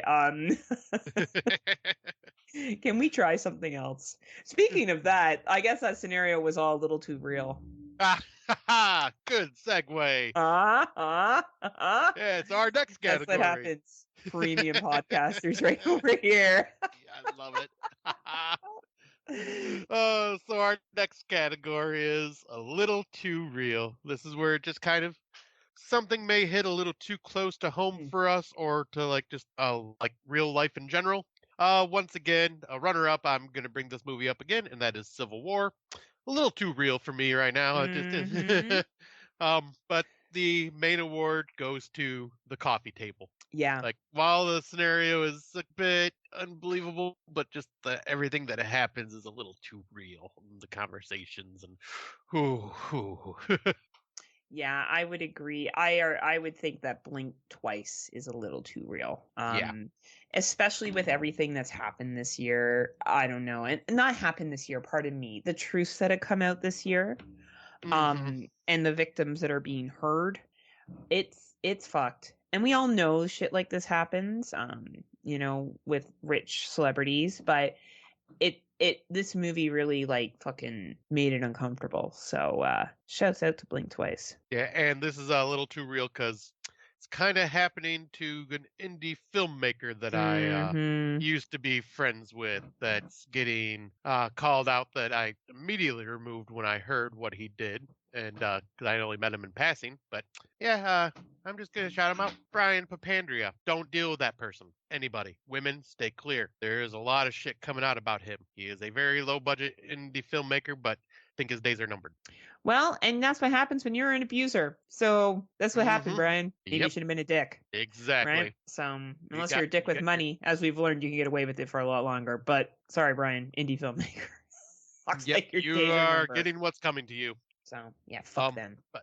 But let's just move on to something that's a little less real. And well, I mean, I guess it's still real, but I was like, our next category is the most real category. yeah, I'd say I guess this one does. It's definitely in the line But it's line of not. happier. Yeah, it can be anyways. That Yeah. is best horror documentary. I ended up only watching one this year. The Chucky one was on my list, but I just did not have the like. Well, I guess I shouldn't say I didn't have the time because the one I watched also was about as long Yeah, as I was gonna be like, I know what you're gonna pick, and you can't see it at the time. yeah, but yeah, Chucky one that is on my list of ones to watch because I am such a huge Chucky nerd. But the one that I did see, and I don't even know if it's officially out for the masses yet. This one I think is only available like because we're lucky friends. We are lucky to have friends that we do. But I think it's only out to the people that kind of supported it through Indiegogo or whatever. Mm-hmm. But that is the documentary In Search of Darkness, 1990 to 1994. This one hit all the nostalgia for me. Mm-hmm. A lot of the movies they brought up, like I thought the 80s one would have been the one that hit the nostalgia for me, but no, the 90s is when I grew up. I was a 90s child. You were a So, '90s child, same with me. yeah, like I grew up in the 80s, but like 90s is my formative years. And In Search of Darkness, you brought up a lot of movies that I had forgotten about, and well, because of that, Mm-hmm. my fiance and I have been on a freaking Stephen King made for TV movie marathon lately. We have watched almost all the 90s TV movies from Stephen King, thanks to this documentary, kind of going, oh shit, yeah, we should watch these. And now we have not been able to stop. I love it. That's amazing. I'm the same as my first pick, but I did watch Doc of Chucky because I'm a premium podcaster here at the Friday You are. Nightmares podcast, and You both are. are excellent. Honestly, like I think like In Search of Darkness, I'm sorry, you can't touch those docs. The moment they come out, they're gonna win Doc of the Year. Like they're just so Yeah. good. But I would say Doc of Chucky was very very good too. If you are a Child's Play fan, if you are a Chucky fan, it was inclusive, it was detailed, it was interesting. It had all the heavy hitters in it. I definitely recommend it. Strong recommend. Yeah. That one's probably going to be one I'll be whittling down here in a little bit because, yeah, Chucky is up there as one of my favorite franchises. So the next award is Best International Film. Mm-hmm. This one I actually had quite a few runners up. Coffee Table was in there and a Yep. thing like that, but I mentioned the Coffee Table a couple times already, so I figured I've only brought this one up once, and that runner up is Infested. Oh, Just an fuck awesome yeah. French horrifying film. But Mm-hmm. another one that I didn't even think about at the time, but is also a French directed by a French director, French film. That is The Substance. That was done by the director Oh, that did Revenge years ago that I could not stand. wow. Yeah, That's a plot and twist. right. Shit. So yeah, That I good would one. consider this to be a French film as well. I love it. My best international film was Shake, Rattle and Roll Extreme on Oh yeah, Netflix. As always, Netflix continues, in my opinion, to be one of the go-tos for international horror. And I encourage anyone that has, if you like Thai horror films, you'll like this. It's a 3 short story. Like they're more than, it's not really anthologies. They don't tie into each other. They're more like short movies kind of connected together. And they're fucking great. So Shake, Rattle and Roll Extreme on Netflix if you haven't had a chance to check it out. great choice. Thank you. That was the old one. You didn't have a runner up for that one. No, because you know why? I knew you were going to say Infested, and I couldn't agree more. I think that movie was fucking phenomenal. And that to me, like, yeah, I didn't want to get too repetitive, right? So I would say Understandable. that one is for me the best. Nice. I was like, Jay, you watched that one way early on in the year. Yeah, I really liked it. It was really, really good. Once again, one I was thinking was 2023. Hey, that's okay. But the next one, that's funny. Best horror comedy. This one, I've mentioned both these films already, but the runner-up is Deer Camp 86. This one just had that charming funny to it, and the one line that just made me laugh out loud was, the one black character in this was like, man, screw this, I'm out of here. They're like, why? It's good. What are you doing? It's dangerous. He's like, I don't give a shit. He's like, I'm going back to Detroit where it's safe. Fuck, that line is funny. I fucking loved that. And then for me, this one's way more on the sadistic side, but Terrifier 3. I laughed a lot with art. Like, even though you're supposed to be more horrified by art, Mm-hmm. like his mannerisms just make me giggle so much. The way he got excited when he seen Santa Claus for the first time, and he's like shoves the girls out of the way as he's running down the stairs because he sees Santa Claus. And It's I don't funny. know It is why, but funny. That is funny. yeah, It is funny. but yeah, that just makes like that movie. There's like there's a lot of uncomfortable scenes, but there's also just a lot of like just made me smile and laugh scenes. I agree. For me, the runner up was Mr. Crockett. I really Ah, thought that movie was nice. hilarious. The one liners did it for me, and even though Scotty did not like this film, which I respect, We Are Zombies had me pee peeing my pants laughing. Oh yeah. It's a Heather film, and it is what it is. And these are our awards, so we can choose what we want. And Exactly. I found that one very, very funny. Nice, because yeah, like I can't, I will never disagree with any of your choices. I may just be like, wasn't for me, but I It can doesn't respect always that. hit, right? Like sometimes Yeah, like Terrifier 3, as you know, you and I are opposites on our view of it, but there is funny scenes. Like when he's shoving the people out of the way to get to Santa, it is funny, right? Like there's certain yeah, things that he does are funny. It's just it all comes down to your preference and your taste too, right? yeah. And Like comedy and horror to get separately are both very subjective, agree. and put them Agree. together, it's even more subjective. 100%. 100%. Now, this is another one where We're going I to be different. I struggled on this one because once again there were just not that many good ones that I had seen. And Mhm. that is the category is Can You Tell Me a Story? Best Anthology Film of the Year. No runner up because what I had all sucked besides one. And the only one, so this one is getting my award, and that is VHS Beyond. I enjoyed it. I didn't love it, but I still enjoyed it. And I had some issues with it, but it was still definitely the best anthology I've seen this year. VHS Beyond is my number one, and I love Nice. it. It's so good. One of the best VHS ones to come out, in my opinion. Yeah, this was more middle of the road for me, but Yeah. like I still enjoyed it. It's just not You as mean high up as Midnight everybody Peep else. Show didn't fall into your category of anthology of the year? Absolutely not. Maybe like Matt Wood and Kate and I. Matt's the guy that dies at the end. And Kate and I are Yeah. stripping at the strip club. Some shady place in fucking Soho. Oh man, shouts out to Midnight Peep Show. What a dumb Yeah. movie. Anyway, yes, VHS Oh, Beyond. It was a slow year for anthologies this year, so it really was. it didn't have much comp. So Nope, not really. kind of won participation trophy, to be honest. I loved it, but it definitely wanted a participation trophy. So Yeah.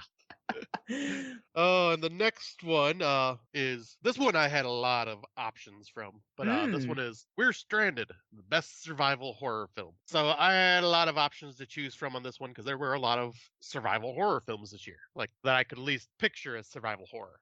hmm hmm But I ended up going with Double Blind again as my runner-up hmm because they were stranded and trying to survive off of like hmm just the horrible situation they were in.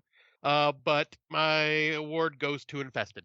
Yeah, Because that you're surviving and you're quarantined inside a building and you are trying to survive together, and bad things are happening all around while spiders are just swarming the place. fucking your shit up. Yeah. Right. So mine is, and I have one and one alone, and it is Don't Move. I Um, did not see this one. and this one was on Netflix. It was about a woman who is given a paralyzer drug and she has to survive and try to Hmm. get away from this guy that wants to kill her. And it was a really interesting take on being hunted in the woods. And I thought it was different and I thought it was unique. Did I think it was the best movie of the year? Absolutely not. But I think it did something different for the survival genre. So if you haven't seen it yet, I recommend Don't Move, and it is on the Netflix. Nice. Okay. If this is one I think it was also on the list that I needed to check out and just never got around to. It's I okay. know. It's I okay. premium podcaster my ass. I ain't shit. I know. I'm actually going to do tryouts for a new person soon. And I don't blame you. All right. This one was a tougher category for me this year, and that is Hauntings Done Right, Best Ghost Film. It's because you didn't watch a lot of movies. Yeah, like or I just avoided a lot of bad ones because I don't know if there was that many good ones like that I didn't. Oh, there was an Uh, excellent one, but you didn't watch it, obviously. I'm curious.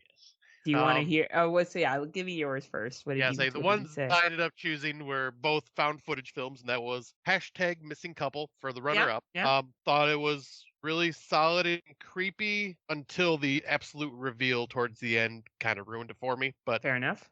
But the one that I will give a shout out or the award to is Mind, Body, Spirit. Yeah, that was a good one, actually. That was Yeah, that one. actually a decent little haunting story for a low budget.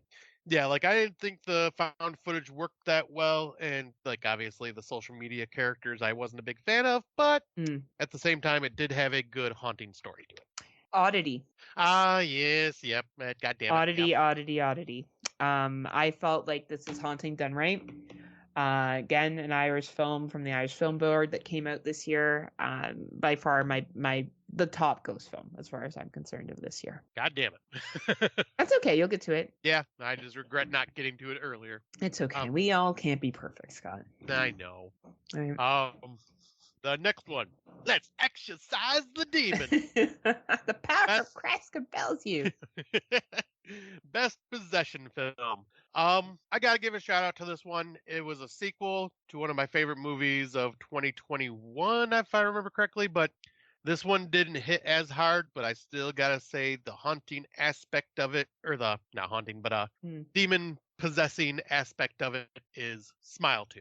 Yeah, that's a good pick. Yeah, like I was not as big on this one as I was the first one, but the demon in this possessing the character and doing what it does to them is fucked up.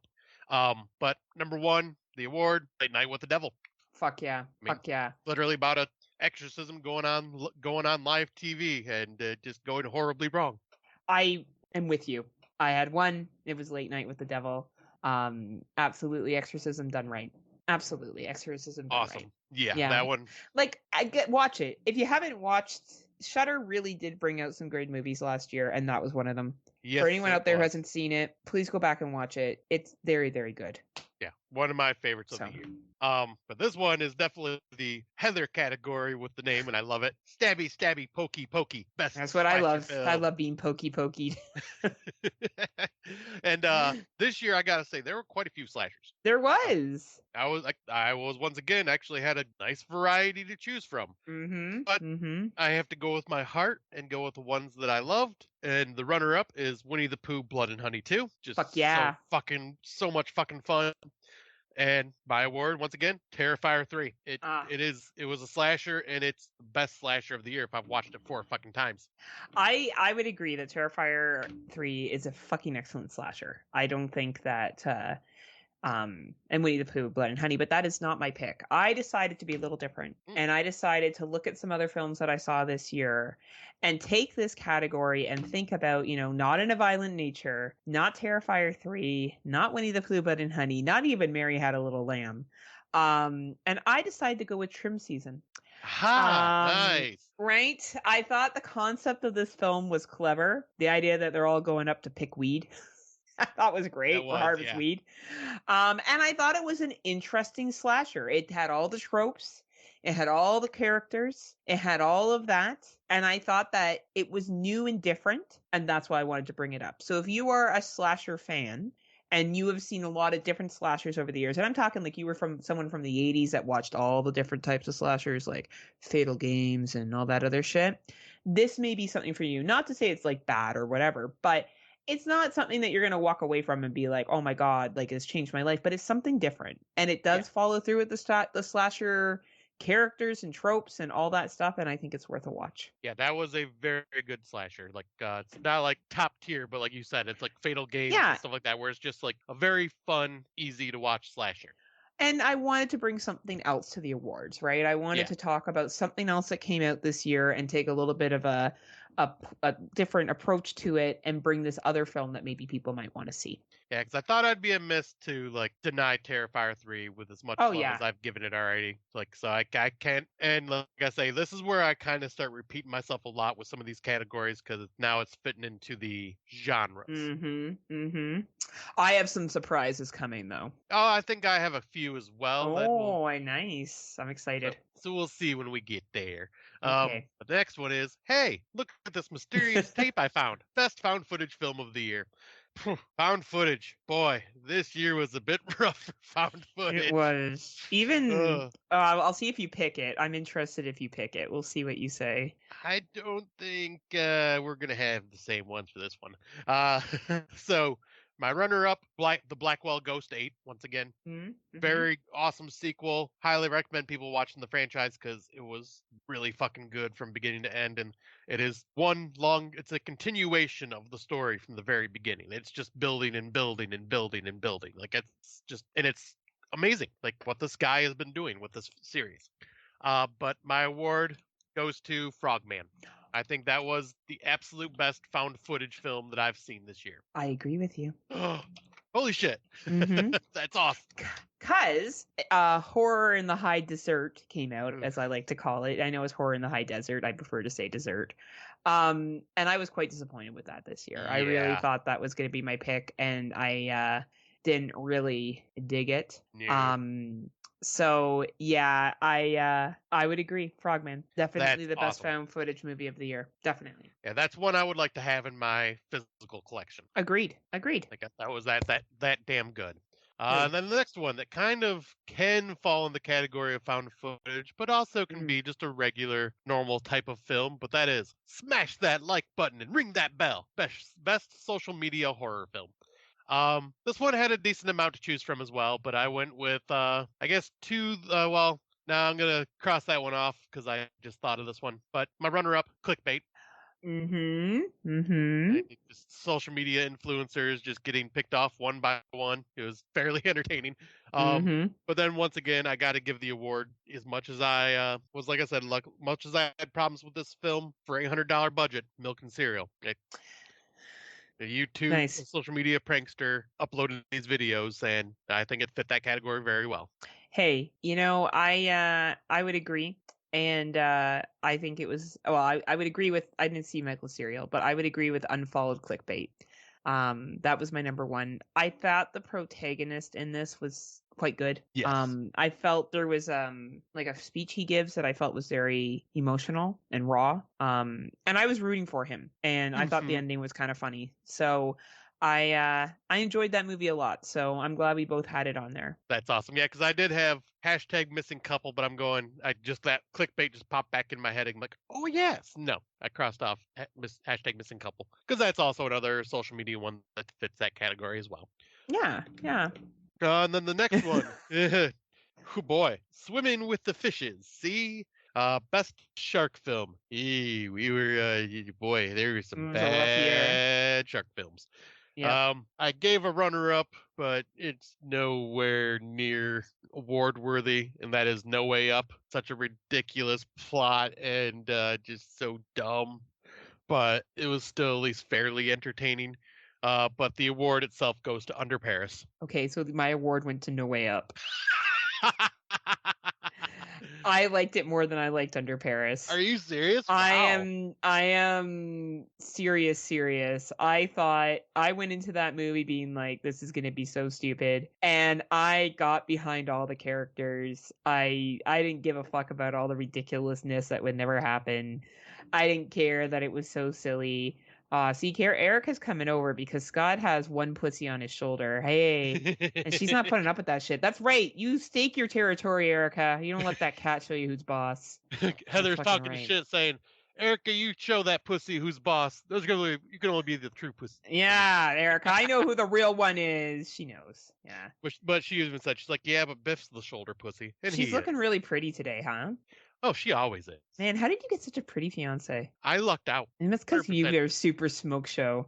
A smoke show only deserves a smoke show, huh? That's right. That's right. That's right. Between you and Tim Davis and his wife, and you and Erica, you're all like the hottest couples of horror. Aw. You are. I'm hoping Matt Wood becomes my boyfriend so we could become. That's like, I'd rather do many other things than that.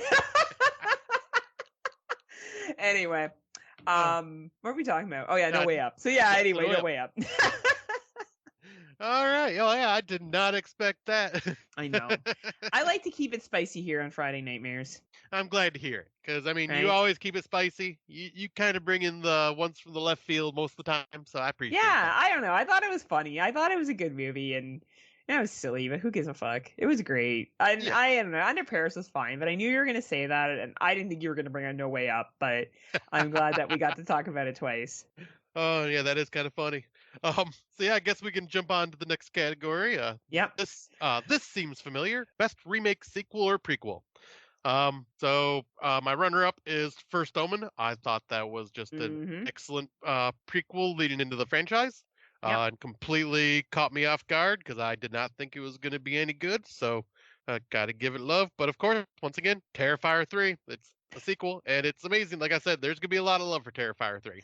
I know you are. It's touching you in all the right places. It is. The movie that I was shocked that I thought was a prequel that we needed, Apartment 7A. Mm-hmm.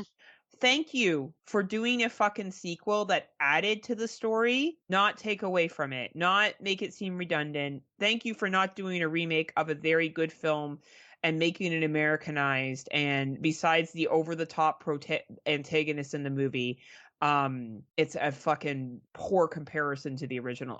Speak no evil. I am very glad that Apartment 7A brought it this year. Great film. Fucking Yeah. bravo, Paramount.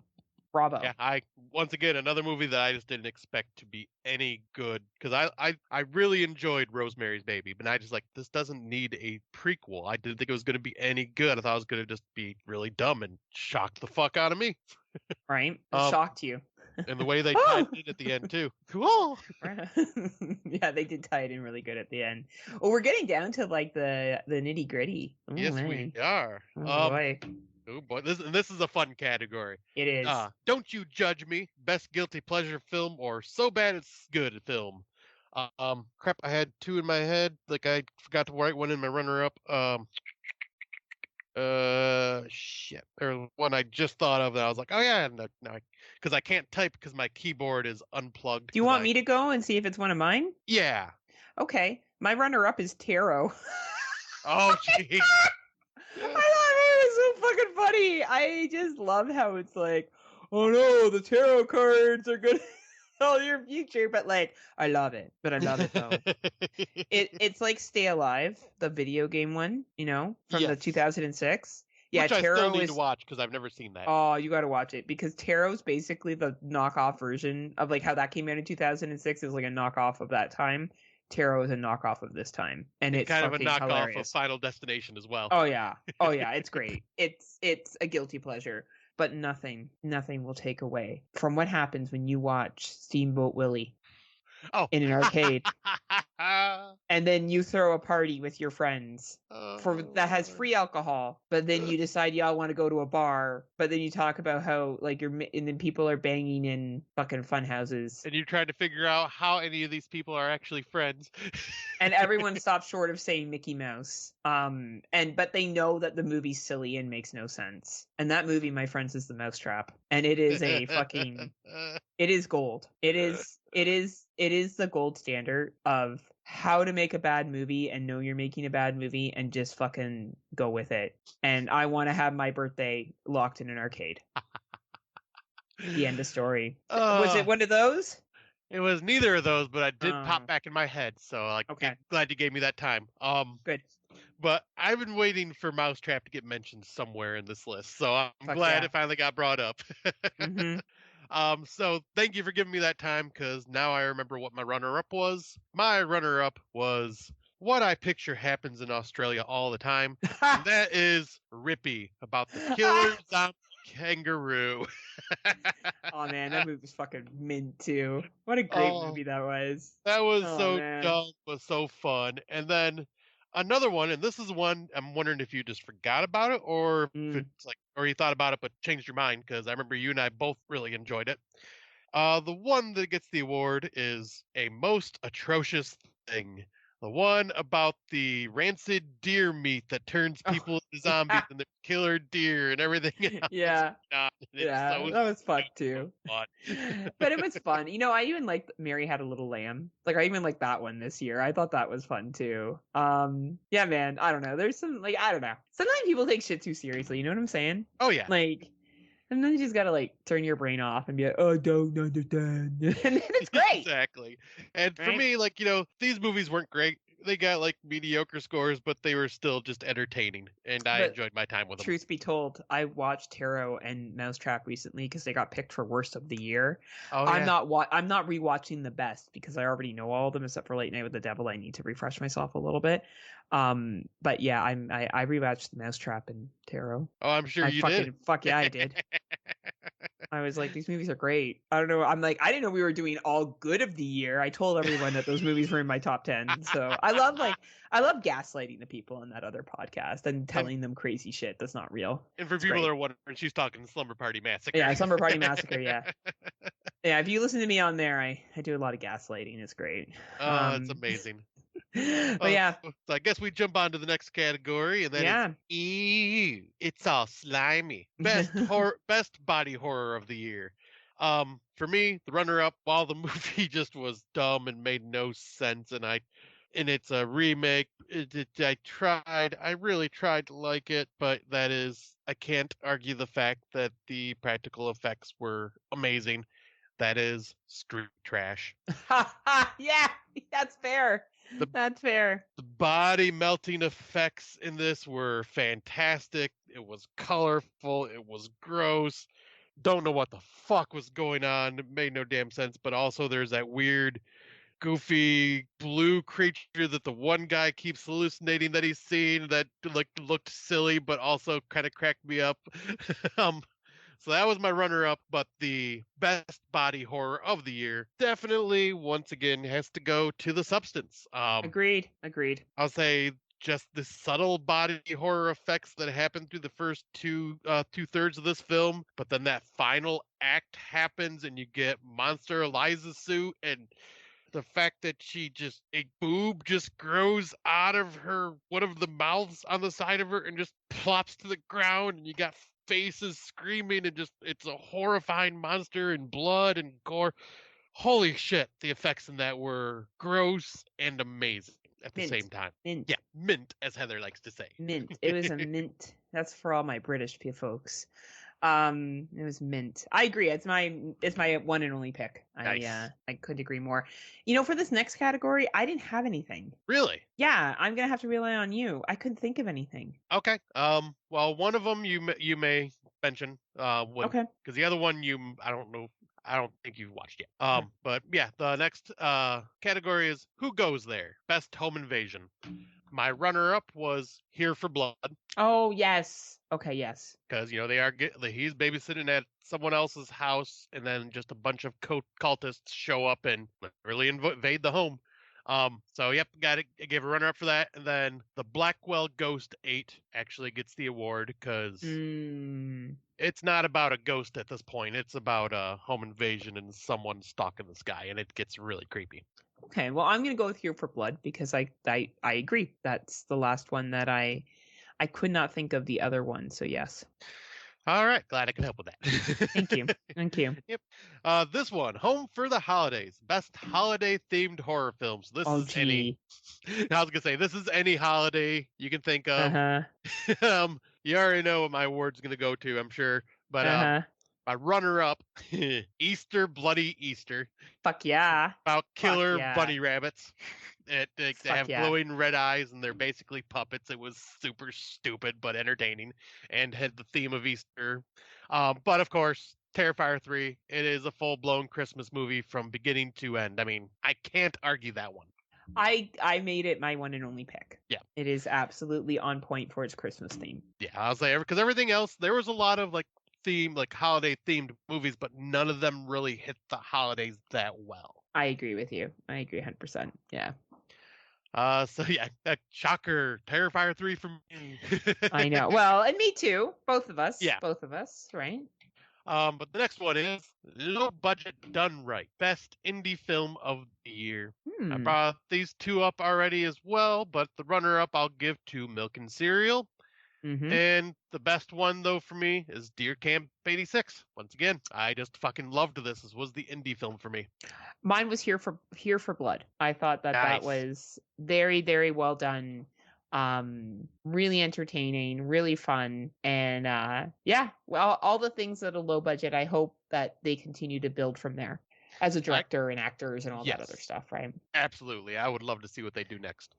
So this next one, do you have Yay movies? I do. Do you want to hold off and put that one to last? Because like since this one isn't related to horror, and we can just That is have that fine. be That's fine. Yeah. because that just makes sense to me. So Yeah, that's cool. we'll skip that one for now, and we'll come back to it at the end here. But we'll go to someone to keep an eye on. Best first time feature length directorial debut.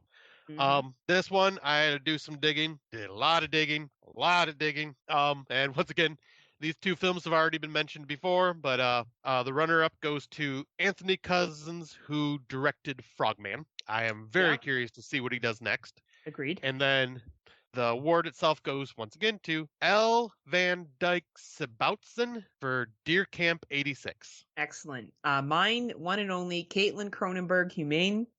Mm-hmm. I am definitely a Cronenberg fan. I would say I like his kids more than I like him. In terms of as a director, I think he makes some great films, don't get me wrong, but I tend to Yes. like, and I like her. Her, and I feel like she's my sister. That Humane movie is a movie I would have made. I thought it was so well done, and I look forward to seeing more from her. I do too. And I was going to say, like, because there is something in the blood of the Cronenberg family that just knows how to cover social commentaries. 100%, right? They know their social commentary. Yeah. I look forward to seeing what comes out from her as time goes on. Yep. I would say I want to see what comes out from her, from Brandon, and I want to see what their father comes up with next. And I want to hear Tim hate all of them. Yep, exactly, and not understand them. And it makes me stronger with his hate. So I'm really excited. I agree. So the next one after this will be, well, that looks real. Best practical effects. Mm. And this one, there was a lot of good practical effects this There year. was this year. There was. Once again, runner up is Street Trash because the practical Yeah. effects with that were awesome. But yeah, this one I originally had Terrifier 3, but I gave Terrifier 3 way too much love. But I mean, the practical effects are amazing, so it's They are. another shout out. But the substance. Oh, yeah. Fuck yeah. Mine was Terrifier 3 as the runner up. I don't know Fuck how yeah. you cannot. And I said in a violent nature. I felt like a lot of stuff Oh in there yeah. were practical, right? So I felt those two this year were very good, but honestly there were a lot of good ones. There was a lot of really good practical effects this year, even from some low budget stuff. Was actually pretty good this year too. So I this was a year of practical. We're bringing practical back, except for Under Paris. We're not looking at you, Under Yeah. Paris. And God let it be true, or God let it be good. But Gremlins 3 has been officially announced by I Christopher saw Columbus. that. So please, God, let them use practical effects and not CGI. Please, God. Oh, I you see, right? That could Yep. go either way, Yeah. Oy. right? I know. We will see. We will see. On this one was a little tougher this year, but I Mm. thought of two, and I was like, that's fitting. But the award or the award category is, ooh, pretty, most stylish film. My runner-up was Maxine. I thought it was Yes. very stylish and Mm-hmm. very reminiscent of an 80s giallo, and also just had the look and feel of 80s from the outfits to the crimped hair to The soundtrack. everything. Yeah, the soundtrack, the makeup, everything looked 80s. Like Agreed. it was an aesthetic at that movie. Agreed.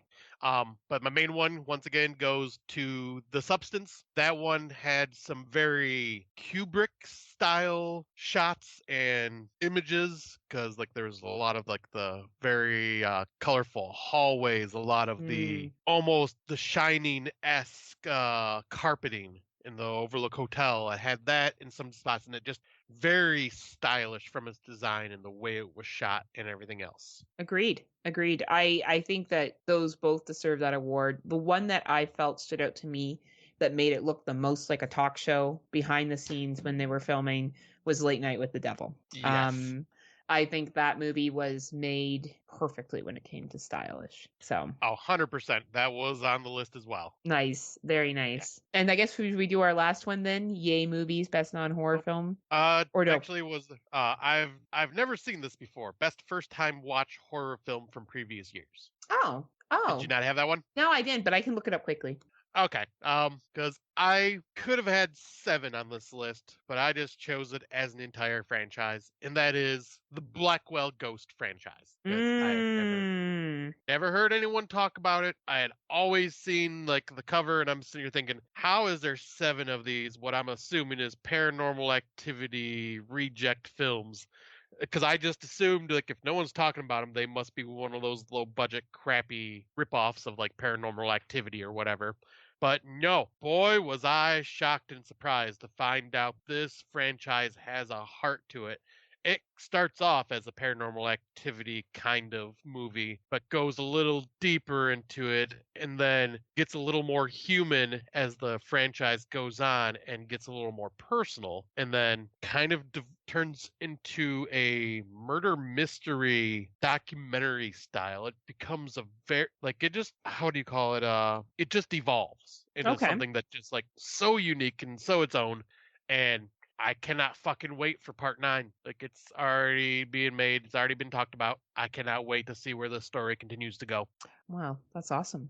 I looked into my list. I didn't watch as many last year as I usually would, but a movie that really stood out to me from last year that I watched was actually 12 Feet Deep. Oh It yeah, I was remember made you in talking about that. 2017, and I thought it was really good pool horror. Like, especially because we had just seen, what was it, the swimming pool was the shittiest. Night Swim. Night Swim. But this was like swimming pool horror done right and was actually very entertaining. So, 12 Feet Deep, 2017. Nice. And how many older watches did you watch this year Just altogether? 12. Really? Yeah. I actually got you beat on this one. Yeah. 26 for me. Oh, sorry, 23. 23. My bad. 23. Okay, so not too far out, but yeah, I got 26 altogether. Oh, there you go. Yeah, so I was too but yeah. busy watching 2024s. Yeah, and I was gonna say like I get that. And I was too busy doing a lot of rewatches of franchises were. and stuff with Erica. Yeah. Yeah. But yeah, now we can do the final award that is yay movies best non-horror film of the year. My runner-up was Deadpool and Wolverine.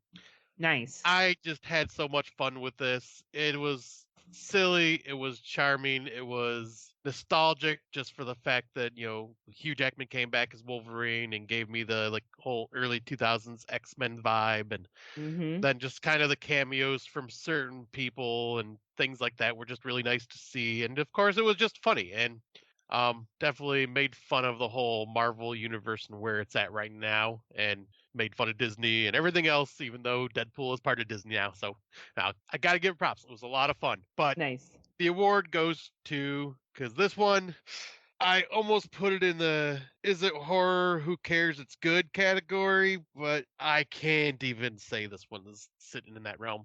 But that is Godzilla X Kong, The New Empire.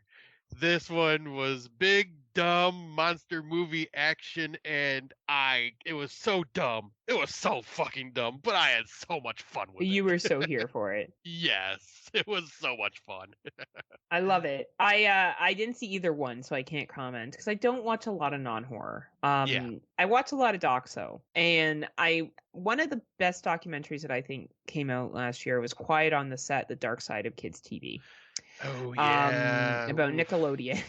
And that could be categorized as horror. It could be, and it was definitely though respectful to the victims and allowed them an opportunity to tell their story. And I felt that really showed why there needs to be actors unions and rights for actors, particularly child actors. And I thought that it was a really good exploration of how that may have been lacking in the 90s. So that is totally understandable. This is one that I purposely avoided because the subject of it just kind of made me uncomfortable heavy to even think. Yeah, it's heavy, right? So, watch at your own risk. But it was a very, very good documentary that came out this year. So now we're in our top 10 categories. So how would Oh you like to boy. do this? Do you want to do honorable mentions first? Like one of us just lists through our honorable mentions, the other one does, and then we go back and forth? Yeah, I say that's the best way to do it. Okay. I can go first for my honorable mentions. All right. So my honorable mentions, in no particular order, are Laced. This movie was released early 2024. It's based about a couple that is in a remote cabin, and the woman plans to kill her husband, but things do not go as Hmm. planned. I don't think I've heard of that one. Yeah, it came out early. I talked about it early in January last year. Double Blind, which we've mentioned several times. The Group, Mhm. which I mentioned earlier. Yep. Soulmates. So this is about a woman and a man that wake up, Saw kind of like theme. They're attached to each other with handcuffs, and they have to complete a series of puzzles and challenges, and things are not as they seem. And The Watchers, or The Watchers, Really? was in my honorable mentions. So I'll let you give your honorable mentions. All right. So I have 5 honorable mentions, and they've all but one of them have already been talked about. So my honorable mentions are The Blackwell Ghost 8, Abigail, The First Omen, Mm-hmm.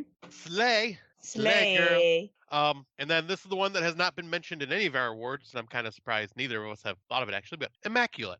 Oh yeah. I was not expecting this movie to be that good. I thought it was going to be overhyped, but I was very involved in the story about this young woman that goes to this nunnery and basically kind of has the same situation as the First Omen, being gifted the son of the Antichrist, shall we Basically, say? yeah. Very similar film. Yeah, and Very similar. a very just ooh, I can't believe they did that ending. Mm-hmm. But Mm-hmm. yeah, very good movie, but just did not make my top 10. Fair enough. So my 10th was Oh, something I'm that we kind of did curious. that we did bring up already, and that was Kill Your Lover. I Oh, I nice. thought that this was body horror done right. Fuck off, Matt. And I thought that it was just kidding, Matt. Just kidding. Don't get upset, Matt. Don't. We need We to be love the hot power couple since we have some real competition. So I thought that this was just very simple concept. I liked the romantic element of this one, could say, as well as the body horror that was involved in it. Great little film, my number 10 this year. that. Hell yeah, that's awesome. I need to really watch this one. Damn it. Yeah, Um, you would like it. my number 10 was mentioned multiple times. Also, I brought it up very early on in the year, and I said I will be surprised if this is not in my top 10 by the end of the year. My number 10, Here for Blood. Fuck yeah, good movie. Good Fucking movie. love that movie so much. Yeah. My number 9, we brought it up already once. It was only mentioned briefly, was Trap. I Oh, thought nice. I really Wow. enjoyed the movie. I tend to like M. Night Shyamalan films usually more than not. And I really felt that Joshua Hartnett's performance nailed this for me. I think if it had been anybody else, maybe it would have been in my top 10, but because he was so viable as a villain, and he played it so well, it really stood out for me this year. I can totally see that. I didn't know it'd be Right? in your top 10, but that's awesome. Yeah, I know. Kept it surprise. You did. Mine number 9, also one we've brought up a couple times, but Winnie the Pooh, Blood and Honey too. It was just more of Winnie the Pooh, Blood and Honey, but just ramped up, and Tigger dropping Freddy Krueger one-liners throughout the entire movie, and adding the addition of Tigger and Owl. Oh boy, it just was so much fun, and then just kind of building a much larger backstory for what's going on. Agreed. And Winnie the Pooh, Blood and Honey 2, that was my number 8, baby, for the Oh exact hell same yeah! reasons. And I am here for it. You keep building that Pooh universe. I am down for it. Fuck Christopher Robbins. You left. That is the issue. Right? So yeah, then my number 8 also been brought up before, but the best found footage film of the year, and that is Frogman. Well deserved. Well I'll say deserved. I've already mentioned everything I liked about it. So yep, that just my top 10. We're going to go through pretty quickly just because I've brought up a lot. Yeah, a lot of these we've talked about. This is the first time unless I had been doing top 10s back when the second one in this franchise came out, would it have ever been made it to my top 10? And I'm sure there's lots of people that are not going to like that, but my 7th favorite movie of this year was VHS Beyond, baby.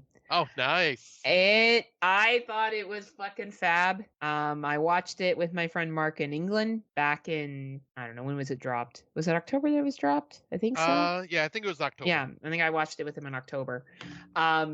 And it's fucking mint. I love all the stories. I think they're hilarious. I think they're great. VHS, you made it to my top 10. Congratulations. Yeah, that's a high award for VHS there. It is, especially for me. I'm hard to impress with a VHS film, so Yeah, exactly. yeah. So yeah, that is your number 7, you said, right? Yep, number 7. My number 7 is another one we talked about, Heretic. Very nice. I just love God, what is his name? Villain, the actor, It's Hugh Hugh Grant. Grant. Yeah. Yeah, love the role that Hugh Grant plays in this because I could have never pictured him as a villain, and he did such an amazing job. And just the conversations he's having and just making like the comparisons to religion, to monopoly, and all this, and I'm going, fuck, he does make a good point. Right? He He does. does it in a sadistic way, but he's making good fucking points here. 100%. That was a movie that I didn't expect to be as good as it was. It was Yeah, excellent. that was awesome. My number 6 is Oddity. We brought that up already. I recommend people go watch it on the Shuddy if they haven't had a chance to. Hell yes, that's one I still need to watch, and I will. I gotta watch that one soon. My number 6 is Infested. Good old Very French good, yeah. survival film and crazy to think we got 2 spider horror films this year, and Yes. both of them being pretty good, and well, Excellent. both being good, I should say. Yeah, I agree. My number 5 was, I brought this up a couple of times. I am a big fan of the director or what she's done so far, Ming. Hell yes. I was waiting to see if you'd have that on your list. Because I know, like, with the Cronenbergs, yeah, David's not your best. Brandon's, like, kind of hit or miss with you. Yeah. And then, but the way she wrote and did this story, I was like, this is a Heather story when I first seen it. Oh, it really was. I loved it. It's true. You know. Oh, yeah, I know what Heather lacks. It's true. All right, so yeah, then top 5. So my number 5 is Deer Camp 86. Gotta give that baby. Gander love. Good film. Good film. My number 4 was Heretic, which we already talked about. Hell yes. Very good surprise of this year.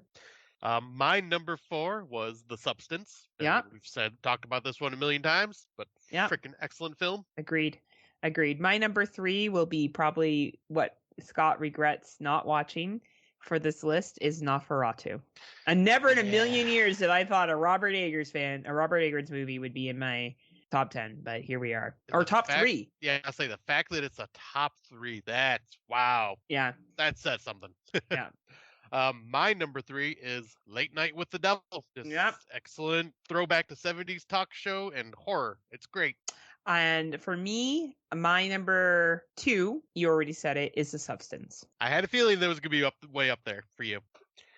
But yeah, that's awesome. My number 2 is Alien Romulus. I just had so much fun with this in the theater. So good. And like I said, never expected an alien movie to make facehuggers scarier than xenomorphs, but here we are.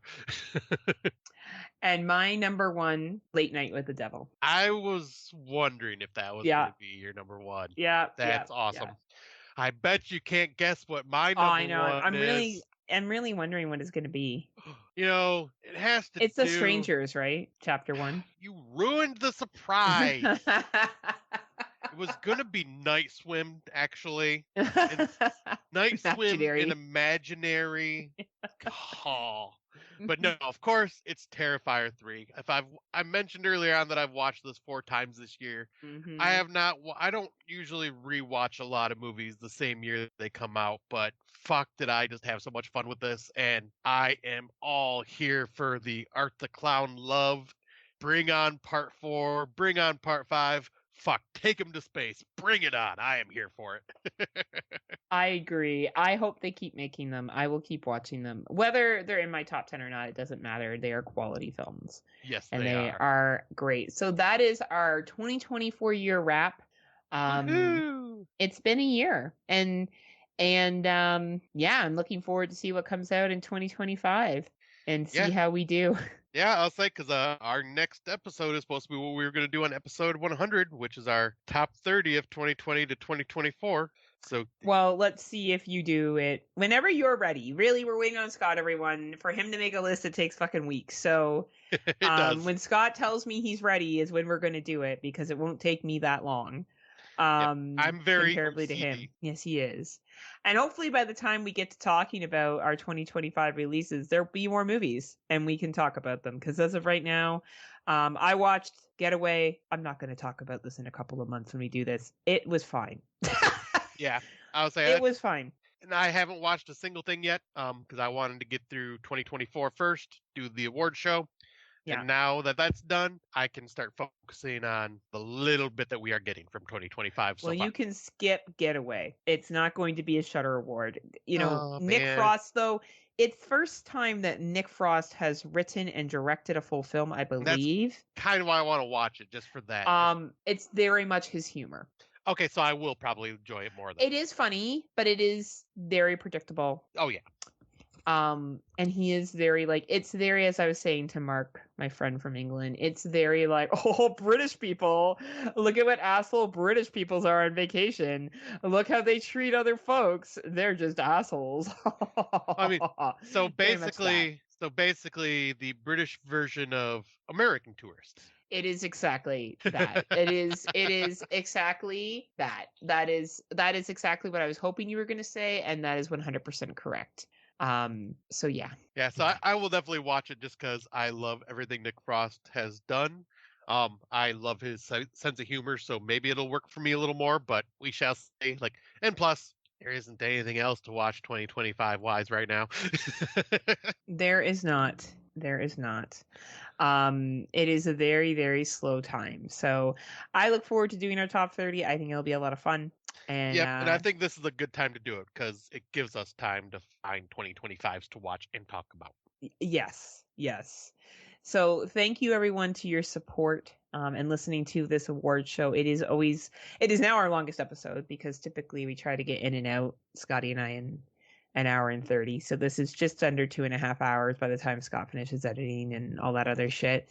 So thanks for sticking with us this year. We look forward to seeing what 2025 brings. If you are not a member of the Legion Patreon, and this has now been multiple years that we've been telling you about this. Obviously, they support a lot of indie podcasts such as Scott and myself. Scott has one question, and he just needs to know one thing. It's 2024 or 2025 now. How do you not know this already? What are you waiting for? What are you waiting for? What are you waiting for? Join us. So please join us. Join us today at the Legion Patreon. Thank you, as always, to our podcasting brothers in arms and sisters. We very much appreciate you, and I look forward to listening to your list, so mine is pure and undisturbed by your demon thoughts. And do you have anything to say to the good folks, Scotty, that are listening? Yep. Just thank you as always to everybody, and much love to, like you said, to all of our podcasting brethren and sisters out there. Here's to 2025, and hopefully we get some good horror movies right off the bat, so it's not kind of a slog for us as we go throughout the year. And to all the listeners, once again, thank you for supporting us. By the time this is out, I think it's going to be around our 5-year anniversary of releasing the first episode, which is insane to think that we've been doing it this long. It's crazy. So yeah, I look forward to seeing what we continue to do. I mean, yes, the episodes are a lot more sporadic now, but that's just life. We've both gotten busier. I've gotten lazier. It's just a lot of mixed things. But we are recording this on January 19th. So I am hoping to have this done in the next couple of days. I do have a funeral I have to go to, so that's going to kind of put the kibosh on getting it done right away. But hopefully by the middle of the week or by Friday, you all will be hearing this. So until next time, unpleasant dreams, kiddies. Blumhouse do better this year, and see you. Do better, Blumhouse. Do better. For fuck's sakes, just drain the goddamn pool. See ya.